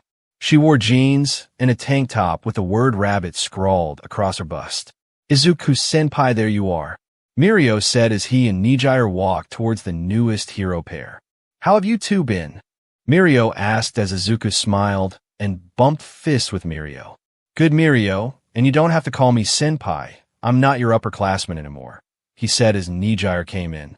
Oh, come on, you'll always be our senpai, Izuku senpai, Nijire said as Izuku sighed and held his hands up. Fine, so how have you two been? Izuku asked as Mirio spoke. Oh, good, everything is fine. I still have the #1 spot, Mirio said as Rumi stepped forward. For now, maybe, but I'm coming for it, Lemillion, Rumi said as Izuku smirked. Not if I get there first, he said as the three locked eyes. Nijire didn't really care about the #1 hero spot. She was just happy to help people, but she knew that having these two at his back would keep Mirio focused and driven. Hey, why don't we have a little competition? Nijire asked, gaining the attention of the three. Let's compete at the stall games, and whoever wins is king or Kui Dash. Wait, no, never mind. How about we let our kids decide? After all, they're the future of heroics. There's supposed to be some sporting events later in the day. Whoever wins the most out of the events wins, Nijire said, seeing the spark of competition in their eyes. Deal, all three shouted as they proceeded to the school to find their respective sires. Roku sighed as his parents found him and told him about the competition they had going and groaned. He'd have to really get serious now. There was no way Mirion would turn down a challenge like this, so he was stuck doing it. You understand, right, Roku? This is for the family, Rumi said as Roku nodded. All right, Mom, I get it, he said as he went to his desk and caught sight of Mirion, looking at him absolutely ecstatic. Guess I've got no choice, Roku said. Roku was in the boys' locker room, changing into his gym clothes next to Mirion. You could have said no. Your parents actually listened to you, Roku said as Mirion laughed. Why would I say no? I've wanted this for a while. You never take my challenges seriously, but now you have to. Mirion said as Roku groaned. All right, you started this. Roku said as he and Mirio went to the track. This will be first heat of the races. There will be 4 races in all with 5 competitors when I call your name line up. Their homeroom teacher said, calling both Mirion and Roku to the starting line. In the stands, the 4 parents sat together. Rumi's leg was bouncing excitedly as Izuku smiled. He knew his son had this in the bag. After all, he was the son of the fastest man alive. The starting signal was shot, and in a blast of air and dust, Roku was on the other side of the finish line. At his starting position was a web of cracked earth. Seconds later, Mirion crossed the finish line, having flown at his fastest, using his wave blast to give him a boost across the finish line. Roku sighed, looking at Mirion. You know I can't hold back. Roku said as Mirion smiled. I'd kick you, but if you did. Mirion said as from the crowds, shouting could be heard. That's my boy. That's my son, shouted Mirko as Izuku clapped furiously to the point his hands were a blur. At their side, Mirio and Nijire clapped as well. That's just the first event, don't get cocky you two. Mirio said as Izuku and Rumi nodded. We'd never dream of it. The two said in unison. The next event was a game of dodgeball with Mirion and Roku on opposite sides. I'm going to get you back for last time, Roku. Mirion said as Roku shrugged. You started this, I just wanted to go about today, giving minimum effort, but you just had to encourage this. He said with a sigh as 7 ball were lined up along the middle line of the court. Begin, shouted the referee as Roku raced forward grabbing 2 ball, as another 3 were blasted with Mirion's power and grabbed by him and his teammates. Roku took no time in throwing his ammunition and pelting 2 of the opposite team, while speedily avoiding any retaliation. The game was really just Roku and Mirion whittling down the other's team, until only the 2 of them were left, at which point Mirion's permeation kept him from being hit, but Roku's speed wasn't much help in a small area like half a court, and several ball thrown at once were his undoing. Nijire hugged Mirio from the side as the 2 cheered their son's victory. Sadly, the last events were class events, and since Mirion and Roku were in the same class, they couldn't compete against one another. The day was almost over, but no winner had been crowned, so the parents, with permission from the teachers, arranged a final contest. Basketball, Roku and Mirion said as the 4 adults nodded. Indeed, it was a game of rock, paper, scissors. It was either this or swimming, and we won. Izuku and Rumi said. Basketball was Rumi's sport back in high school, and Roku was just as good. Izuku preferred soccer, but having a wife who loves basketball kind of got him into it as well. Roku grit his teeth. He thought he was done with this. He wanted to just go back to being average. He didn't care about being the number 1 hero. He wanted to be a hero because he knew he would be able to do his own thing then. He didn't want to be a popular hero on TV all the time. He didn't want to get sucked into that competition that his parents reveled in. No, Roku said as Izuku and Rumi turned to him. What's up, Roku? We got a game to win. Rumi said, reaching for his arm only to have it slapped away. I said no. I don't want to play this stupid game. I don't want to compete. I hate competing like this. Roku said before running off, his long legs propelling him away from everything, or so he thought. He looked over his shoulder and saw none other than his dad running after him, green, lightning crackling around him as he slowly caught up with Roku. Roku, wait. He shouted as Roku turned back around and ran faster, pulling away from his father. But he knew it was a lost cause. His dad's speed was insane, and even with his rabbit genes, he didn't think he could outpace his father, which was shortly proven as Izuku caught up beside him and then cut him off, making Roku stop. Dad, just leave me alone. I'll apologize to Mom later, but I won't apologize for not going along with your game or whatever. I don't like competing like you and Mom do. You both thrive on that, but I don't. Competition doesn't hold that thrill for me. It hasn't for a long time. He said, sitting down on a bench as he panted. He felt a burst of wind, and then another shortly after as his father sat next to him and pressed a cold can of juice against his son's cheek. You could have just said so, Roku. You shouldn't have bottled this all up. It's not healthy and leads to things like what happened back there. I thought you liked competing. I mean, you have so many trophies. Izuku said as Roku groaned. I know, and I guess I kind of like competing, but with you and Mom, it's like there's nothing but the competition. You constantly move from one thing to another seeking that next rival, that next challenge. I kind of just want to take things slow, Roku said as Izuku nodded. I guess you have a point. We have been pretty HRD on you about being the best, but that's because we know you can be. Roku, you have talent that few can even dream of. I think that's why you don't like to compete. You don't have someone you can truly push yourself against, or so you think.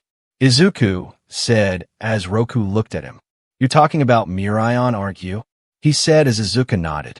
But not just in Roku, every year new students come into UA, and every day all of you get better and better. You need to put yourself out there more. If you think there's no one who can challenge you, you're wrong. I bet soon there will come a time when there's someone you want to chase, and that will drive you forward. But until then, it's fine if you just want to coast along for now. Just remember, only dead fish go with the flow forever. Izuku stated as a crash was heard next to them, and there stood his wife. Her ears were flicking back and forth for a moment before biting her lip. I'm sorry, Roku. I shouldn't have put so much pressure on you. I just wanted you to not have any regrets. I believe life should be lived to the fullest, but that might hold a different meaning for you, she said, sitting next to Izuku and snatching his juice can and drinking from it as the three sat there and just lived in the moment. The next day, Roku came into class with his ears standing straight up and walked over to Miriam's desk and leaned forward. You're not going to beat me, Miraion, no matter what, Roku said as Miriam's eyes grew wide and a smile came over his face. I'm not going to stop trying, Miraion said happily. A girl walked down a narrow street, looking left and right as she smiled into a nearby window. This girl had light blonde hair done into a pair of twin tails and vibrant green eyes. When she smiled, it revealed a row of sharp teeth that clicked together.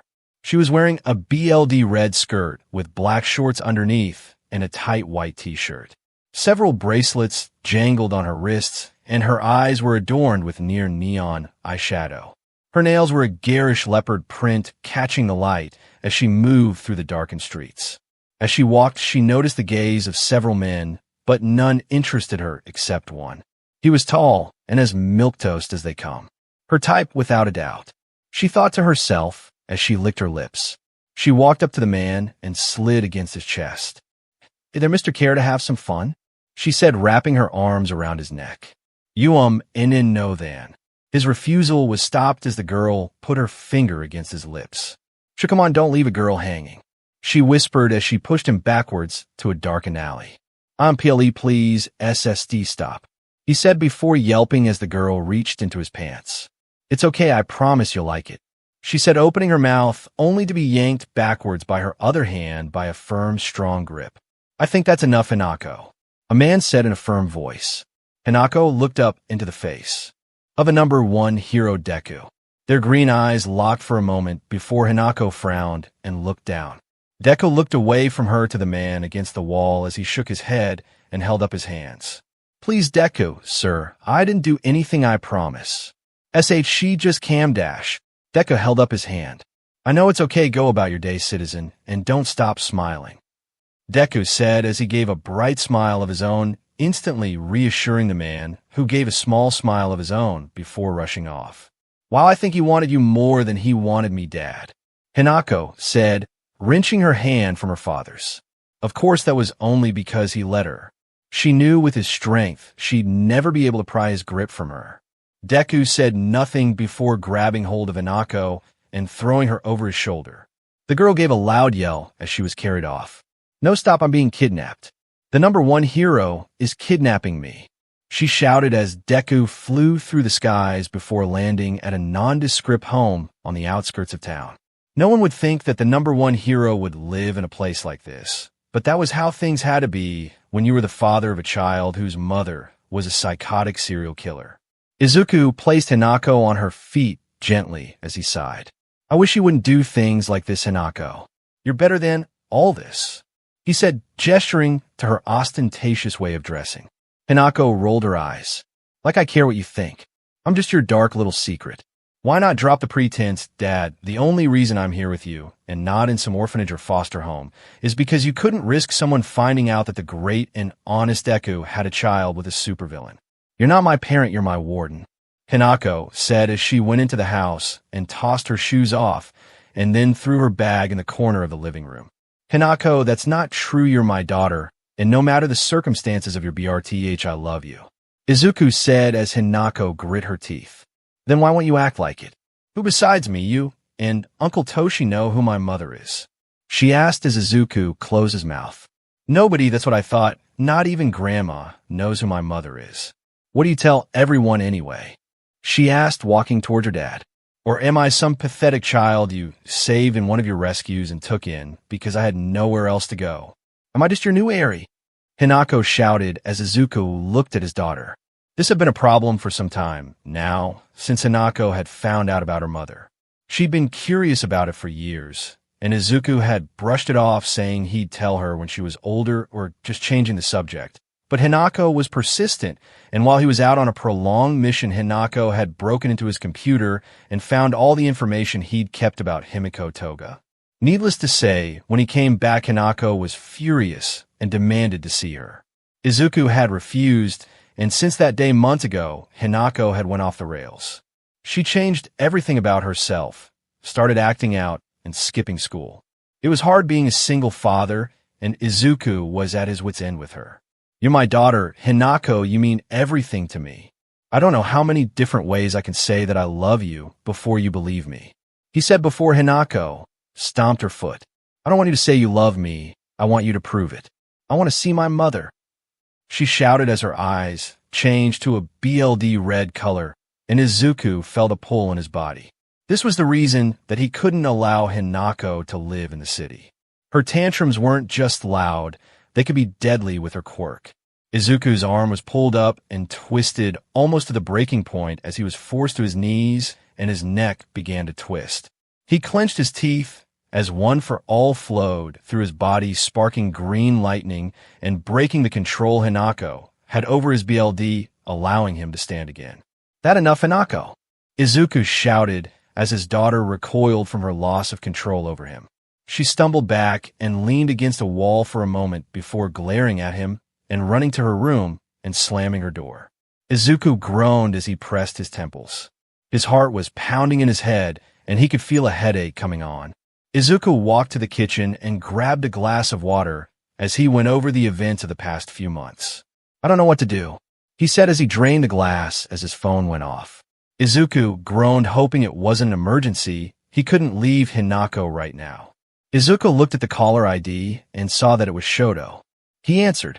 Hey Shoto, how are you? Izuku asked as Shoto's cool voice came over the receiver. Why is there a picture of you carrying a schoolgirl off into the night? Shoto asked as Izuku nearly swallowed his tongue. That's not what it looks like. Izuku shouted, hoping Todoroki would get the wrong idea. I take it you had to collect Hinako from another almost crime scene? Shoto said as Izuku sighed and nodded. Yes, she was with some salaryman in an alley. I don't know what she was going to do, I'm just glad I got there in time, he said as Shoto stayed silent. If you want to talk, I'm willing to listen, Shoto said as Izuku smiled and sat down on the couch. Thanks, Shoto. Things have been rough since she found out about her mother, Izuku said. He couldn't go into full detail, but he could let some things go. Oh, you mean Himiko Toga, Shoto said as Izuku nodded. Yes, she. Wait, how do you know who her mother is? Izuku shouted, sitting up. He knows he never mentioned Toga by name, and the most he'd ever given to describe her was that she was an inmate arrested for a string of assaults. It's kind of obvious, Izuku. Just look at Hinako, and then couple that with the vague truths you give about her. It's not hard to figure out. Still, I'm sure that the only ones who know about Toga are myself, Bakugo, Achiko, and probably Tsu, Shoto said as Izuku groaned. Well, Achiko always knew. I didn't know about the others. I'm surprised Kakin hasn't said anything to me about it. Not that we speak all that often, Izuku said as Shoto posed his assumption. So Hinako is asking about her mother, and you don't want to tell her anything in the hopes it will protect her from that side of herself, Shoto said as Izuku nodded. Yes, exactly, and Hinako doesn't understand that. She thinks I'm doing this for my own benefit, Izuku said as Shoto gave a soft chuckle. What's so funny? Izuku asked. She doesn't understand because you're wrong, Shoto said as Izuku arched a brow. What do you mean I'm wrong? I'm just trying to protect her. Izuku said as Shoto shook his head. Do you remember when we were in high school and you forced me to use my right side? I refused to do so because I rejected my old man's power, but you made me see that it wasn't his power, it was mine. You're doing the same thing to your daughter, Izuku. You're cutting her off from half of who she is. She's confused and angry. You have to tell her the truth, Izuku, or else she'll never be whole. Izuku leaned back as he sighed. Shoto was right. He knew he was the second the flame hero said it. I don't know if I can. That wasn't the best time for me. I wish it never dashed. Don't say that. Don't even think it. Shoto said, immediately cutting Izuku off. If you say you wish it never happened, then you're also saying you wish you never had a daughter, and that is something no parent can ever say. Shoto said as Izuku bit his lip. I'll talk to her. Thanks, Shoto. He said. Thanks, R. Unnecessary, we're friends, and this is what friends do. Shoto said as Izuku laughed. I guess you're right, he said before hanging up and rubbing his face. Tomorrow is going to be hard. Hinako rolled over in her bed and rubbed her eyes as the sun cast its thin light across her bedroom. Her sleep had been fitful at best. She still felt tired, but her cotton mouth demanded immediate attention. She got out of bed dressed in a too big shirt. She recognized it as one of her dad's. She didn't know why she didn't throw it away or burn it, but for whatever reason, no matter how mad she got at him, whenever she felt bad, this shirt always made her feel better. Hinako walked out of her room and headed to the kitchen only to find her dad there sitting at the table. He looked as bad as she felt. Looks like last night's events had affected him too. She opened the fridge and poured herself a glass of juice without saying a word to her dad. Hinako, let's talk. Izuku said from his place at the table. She scoffed. I thought I told you last night I don't want to talk anymore.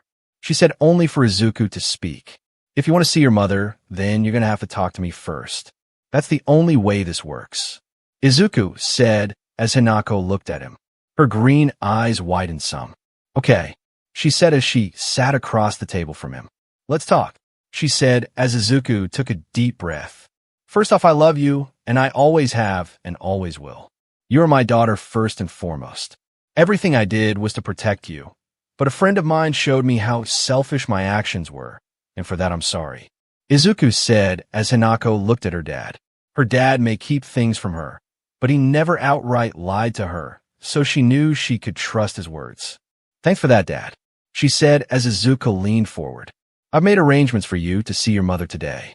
She's being held in a maximum prison called Tartarus. But before we go see her, I would like to tell you the circumstances of your BRTH.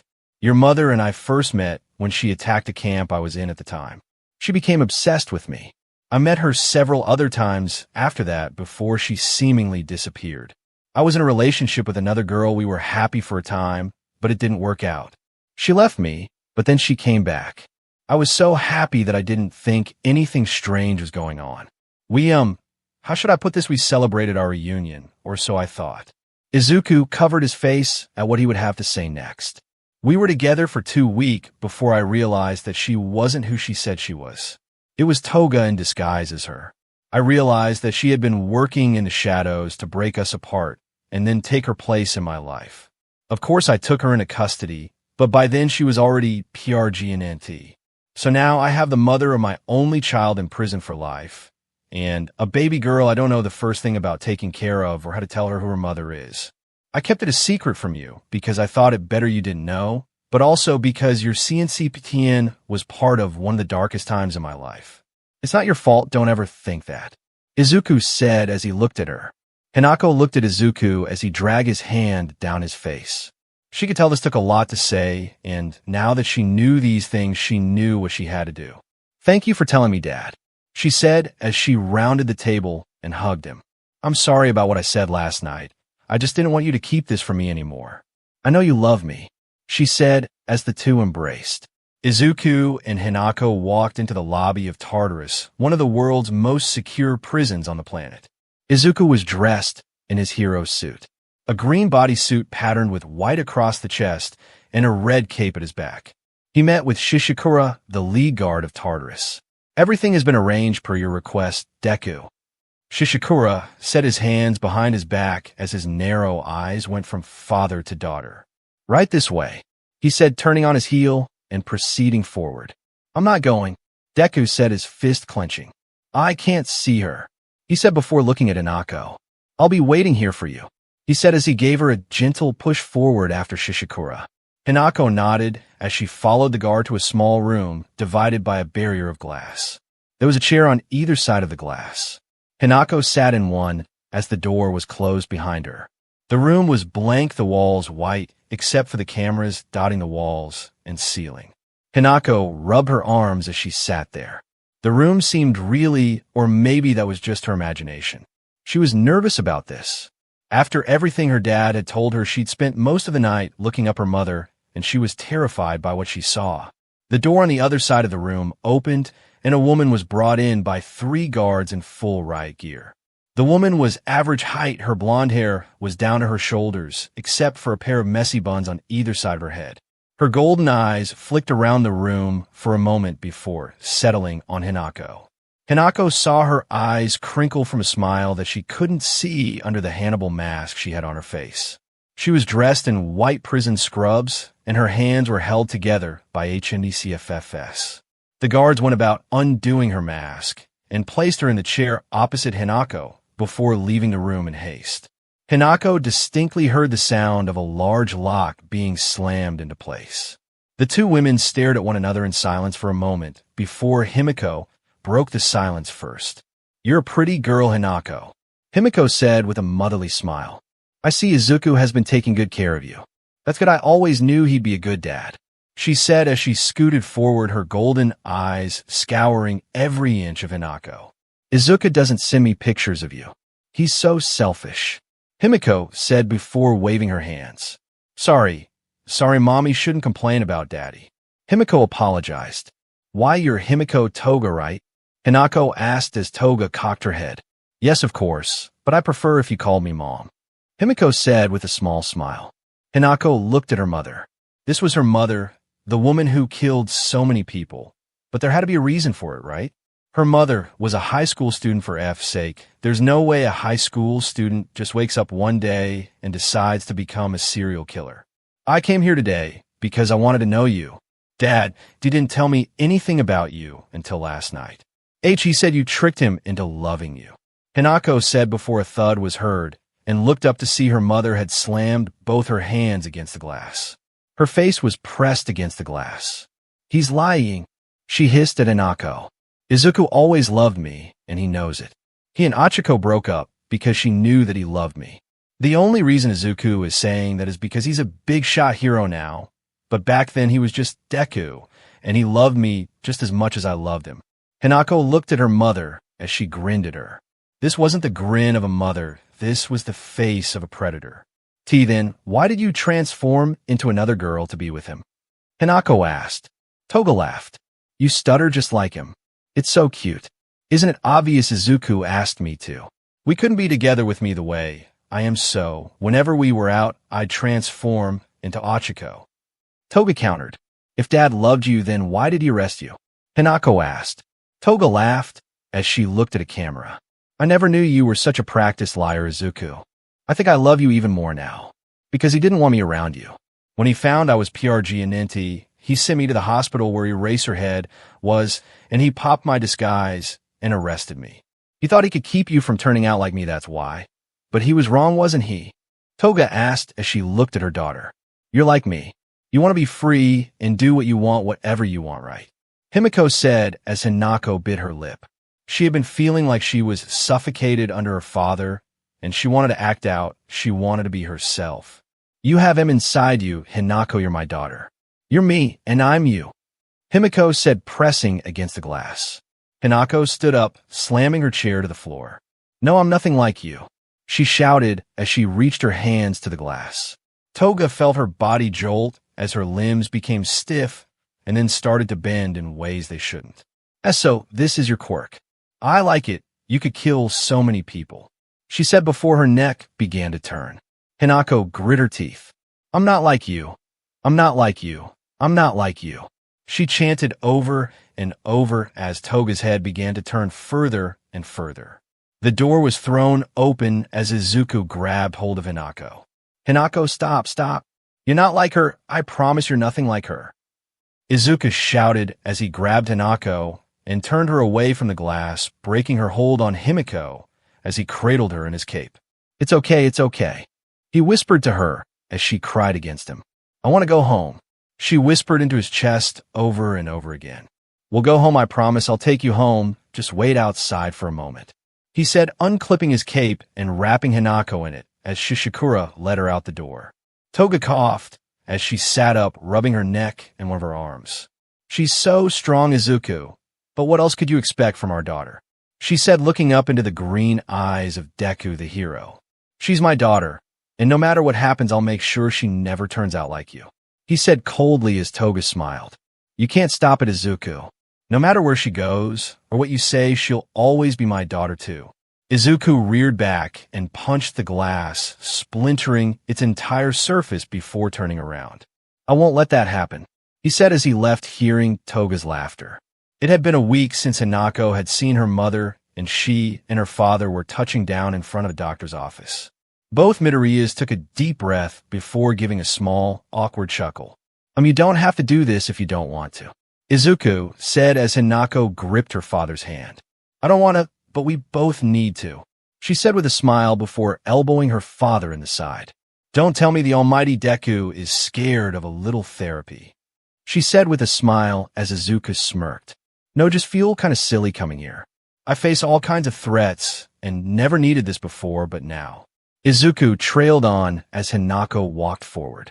This is my first time too, Dad, and I'm glad we're doing this together, she said with a smile as the two walked into the office. An alarm went off for a split second as a slender hand slapped it off.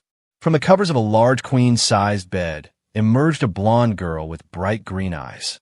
She stretched as she opened the curtains next to her bed, looking out at a peeling stone garden of the white sand perfectly raked.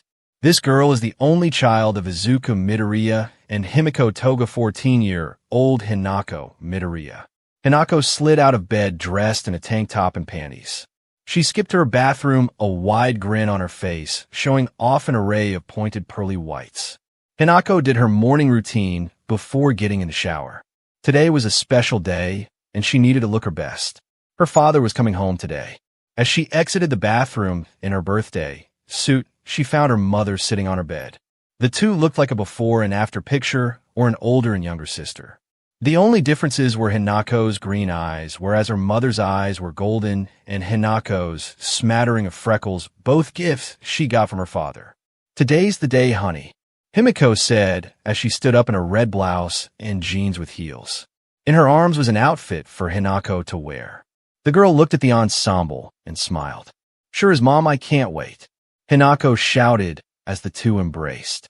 There was a gentle but firm knock at the door before a tall woman, wearing a black suit with silver hair tied back into a ponytail and BLD red eyes with a sharp horn above her right eye entered. Madam, young MSDRS, it's almost time to depart, the woman said as Himiko smiled and nodded at Hinako before walking towards the silver-haired woman. Get dressed quickly, Hinako, your father has been waiting for long enough. Thank you for the reminder, Eri, Himiko said as she walked out. Aren't you excited, big sis? Hinako asked as Eri turned to Hinako and gave a gentle smile. Yes, young MSDRS, I am quite happy to see the MSTR return. Now hurry and get dressed, your mother is right. The MSTR has been far more than patient, Eri said as a light spark glinted off her horn before she left. Hinako smiled as she got dressed quickly. Her mother had picked out a modest red skirt and a black and white striped long-sleeve shirt. Hinako and her mother were driven to a courthouse which was surrounded by a deep crowd. People were holding up signs with pictures of her father, some of them even had her father with a giant X over his visage. Hinako growled as she clenched her fists. Easy, darling, these people don't matter, Himiko said as she placed a hand over her daughter's. If you say so, mother, Hinako said as their car was parked and the two women were escorted out of the car by Eri and a small platoon of guards. Izuku Midoriya is a butcher, shouted a man before hurling a rotten tomato. Eri reacted, immediately grabbing the fruit out of the air and hurling it back, splattering the man with it, as Hinako and Himiko gave a small giggle as they walked into the courtroom and sat down. Izuku Midoriya was led into the courtroom. He was a tall, live man. He was clean-shaven and his hair was combed back. Izuku wore a deep green suit as he sat down with his lawyer. The judge made his way to his bench and sat down. It was an older, jowly man who looked out onto the room before locking eyes with Izuku. The older man coughed before speaking. Ladies and gentlemen, we are here to ascertain the innocence of one Izuku Midoriya. He is charged with trafficking human organs of the deceased who were in his care. What do the people find? The judge asked as the delegate from the jury rose. Your Honor, we were unable to come to a majority vote. The courtroom erupted at this statement. The judge banged his gavel multiple times as Izuku shook hands with his lawyer. The prosecution immediately jumped up. Your Honor, we would like to retry this case with a new jury as soon as possible. After gaining control of the court, the judge looked between the two parties. Prosecution, this trial has been going on for several months. The jury has already been switched out once. I cannot subject anyone else to these proceedings. The evidence you have has been tried and explained to death. It's time to call it quits and think of something else. I hereby declare Izuku Midoriya acquitted of all charges. That is all. Izuku stood up and smiled at the prosecution and then turned to his family, hugging his daughter and wife. Fantastic work, as always, Marui. Izuku said as he and his lawyer shook hands once again as they exited the courthouse. There was a media circus waiting for them outside as the conclusion of the court was made public. Izuku walked down the steps toward his car, only to be intercepted by two well-known individuals, Red Riot and Lord Explosion. You did it again, didn't you, Deku? F with people's minds to get your way. You're as much a piece of SHD as you've always been. Katsuki Bakugu said as Izuku shrugged. I have no idea what you mean Kakin justice was served here. I'm innocent, Izuku said as Bakugu stepped closer to him. UF Slime, this isn't over, not by a long shot. I'll get you if it's the last thing I do, Bakugu said before Izuku's lawyer pushed papers into Katsuki's face. I'll choose not to take that as a threat, Lord Explosion, but consider yourself served. This is a restraining order. You are not to come within 100 feet of Mr. Midoriya or his family. The harassment you and the police have committed against Mr. Midoriya ends here. Bakugu snatched the papers as Marui stepped back, but once Izuku and Katsuki locked eyes, his mind was assaulted with images. His girlfriend and fellow hero Achiko Uraraka was bent over a table as Izuku F her from behind and smiled in Katsuki's face. The papers in Katsuki's hand exploded as he blasted Izuku in the face, making him fall to the ground. Eri moved like lightning, going to reach for Katsuki before Izuku's voice rang out. Don't, Eri. Lord Explosion just broke the law in front of all these people and cameras. Izuku was being helped up by a furious Toga as she glared at Bakugu. Hanako's eyes were BLD red as she stared at the man. It'd be so easy to kill him, just burst a BLD vessel in his head, and that would be that. Izuku stood up, wiping BLD and soot from his face as he stroked his daughter's hair. It's fine, Hanako, let the police do their job, he shouted as he locked eyes with Commissioner Tsukachi. The man grit his teeth as he walked up and clapped cuffs on Bakugu, who was being held by Red Riot as he ranted and raved. What the hell, man, you can't attack him like that, shouted Kirishima. I'll F-end you, Deku, you hear me? If you come near her, I'll dash, he shouted before the click of HNDCFFS brought him back to reason. He looked at the cuffs and then at Tsukachi. What the F are you doing? He growled as Tsukachi took a deep breath. You are under arrest, Lord Explosion. As you know, attacking someone unprovoked is assault, but even worse, you use your quirk on a quirkless civilian. That upgrades it to aggravated assault, Tsukachi said as Bakugu growled, about to release another stream of ranting, but Tsukachi cut him off by leaning in close. Don't make this worse than it already is. I don't know what he did to make you hit him, but he's got the high ground right now. They have claims of harassment against you, and now an assault. If you make a scene, that'll play right into his hands, Tsukachi whispered as Bakugu bit his tongue. Tsukachi turned to face Izuku and his family before bowing low. Please forgive Lord Explosion's outburst. As the police commissioner, I take full responsibility for his actions. Izuku wiped his face, noting the BLD from his lip, and looked at Tsukachi. Sorry, Commissioner. I'm normally a forgiving man. I save lives for a living, but this is too much. A hero assaulted a civilian for no reason. I plan to press charges against Lord Explosion, so any other conversation you want to have with me will be with my lawyer. Now, if you don't mind, get out of my way. I'd like to go home. Izuku said, adjusting his suit, as Tsukachi took a deep breath and led Bakugo away, followed by Red Riot. Izuku and his family climbed into the car as his lawyer spoke. I'll have the papers drawn up immediately to have the full extent of the law brought down on Lord Explosion, sir, the lawyer said as he left. Izuku nodded as he shut the door and was driven off. Once inside the car and away from the courthouse, Izuku burst out laughing. That idiot Katsuki, he said, snickering as he licked the BLD from his lips. Izuku had seen that attack coming from a mile off after he'd put that image in Bakugo's head and had dodged it, but with a quick bite to the lip, he'd gotten the hero arrested and bought himself time to fix whatever problems his absence had caused. Toga giggled as she leaned against Izuku's side and kissed him, savoring the taste of his BLD on her tongue.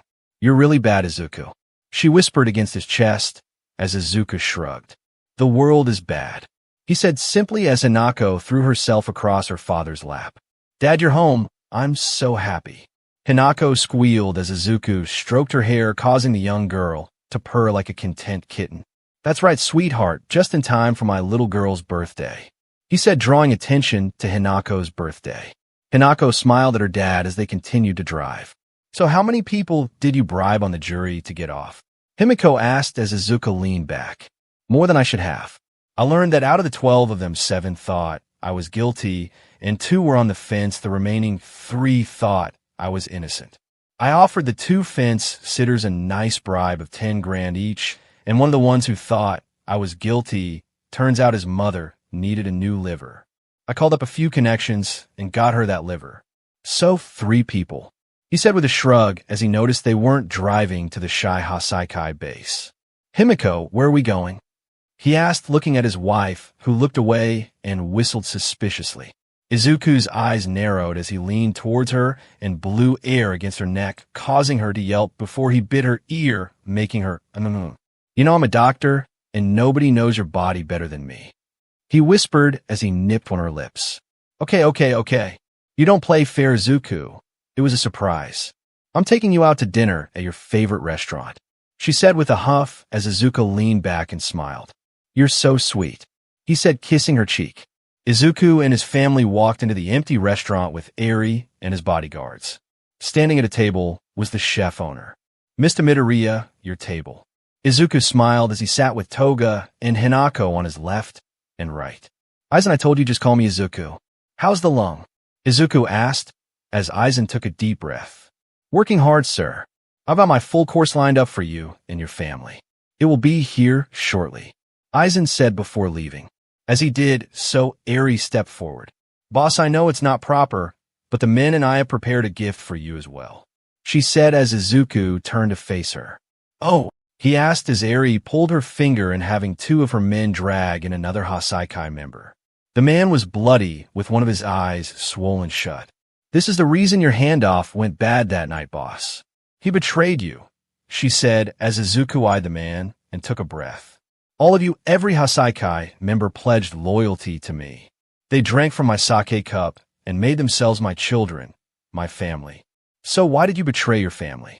Izuku asked the man as he breathed through a broken nose. A tear slipped from his eye. I love you, boss. I would never betray you. What I did wasn't meant for you. It was meant for her, he shouted, staring at Eri. I wanted her out of the way. I knew I could take her place and do a better job. Please, Pops, understand, I would never hurt you on purpose. You weren't supposed to be there that night. You never handle the exchanges. Izuku cocked his head to the side.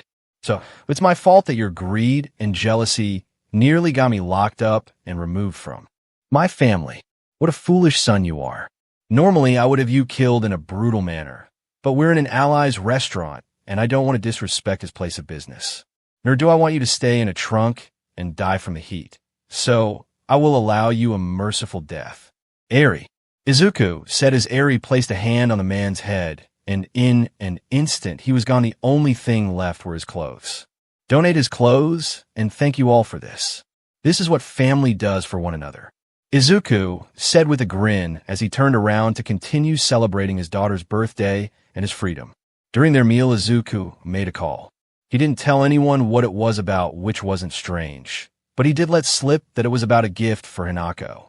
This excited the girl to no end as they arrived back home. Izuku, Hinako, and Himiko went to the secret underground labyrinth beneath their home. They arrived outside, a locked door with 2 guards on the outside. Izuku nodded to his men as the door was unlocked and opened. Izuku looked at Himiko for a moment. The older blonde smiled and nodded. Okay, I'll let you have your little father-daughter moment. After all, I've got something special planned for you tonight. She whispered before walking away, escorted by Eri. Izuku and Hinako walked into the room, and in it hung an NDE blindfolded woman with her hands chained to the ceiling and her feet spread apart and chained to the floor. Happy birthday, Hinako, Izuku said as he walked up and tore the BLNDFLD off and locked eyes with Achiko Uraraka. There was a flash of recognition before Achiko screamed and tried to attack Izuku. Let me out of here. You can't keep me here. Katsuki is going to kill you for this. Achiko shouted before Izuku backhanded her. Silence. Katsuki isn't going to do a DMN thing. He's too busy rotting in jail for the night at least, and that will give us plenty of time. Izuku said as he walked over to a table and unrolled several surgical utensils, the first of which was a scalpel. Now, Hinako Uraraka here is going to be your training partner. I know since I've been away you haven't been able to train, so I'll be instructing you on where best to use your quirk. Twisting veins to break a person's bones, closing BLD vessels, all that good stuff, but I think a visual aid is in order, don't you? Izuku asked as Hinako smiled wide and nodded vigorously as she stepped towards her dad. Thank you for the present, Dad, she shouted happily. Izuku smiled a sadistic grin as he turned to Achiko. You're very welcome, sweetheart. Now the first thing we do is remove the skin, Izuku said as he moved towards Achiko, who shuddered and flinched away from the blade. Now hold still, wouldn't want to nick something important, Izuku whispered as he pressed the blade against Achiko's arm. Just think of Kakin, he said with a dark chuckle as he made the first incision, and Achiko began to scream. Katsuki walked out of the jail cell he'd been kept in overnight. Tsukachi had been able to pull some strings to make sure he was kept isolated and only stayed overnight, but that didn't help with the charges he would be facing in the future. Kirishima was outside with his car ready to take the blonde home. The two rode in silence as they arrived at Katsuki's home. He and Red Riot walked in, and as they rounded the corner, they stopped at the grisly sight in front of them. Achiko hung from a meat hook in the middle of the room. Her body was SDRPPED of its skin, except for what was on her face. Her organs were arranged under her in a circle, perfectly tended to, and stapled to her chest was a simple missive. Here's your PND of flesh. Katsuki fell to his knees, tears streaming down his face as Kirishima threw up. DEKU. This marks the end of part 1 of What If Deku Had Children with Every Woman in My Hero Academia. A big thanks to Jojoflow for granting the permission to feature this amazing fanfiction. Please like the video and subscribe to Deku Universe for more interesting stories. Thank you, and see you soon.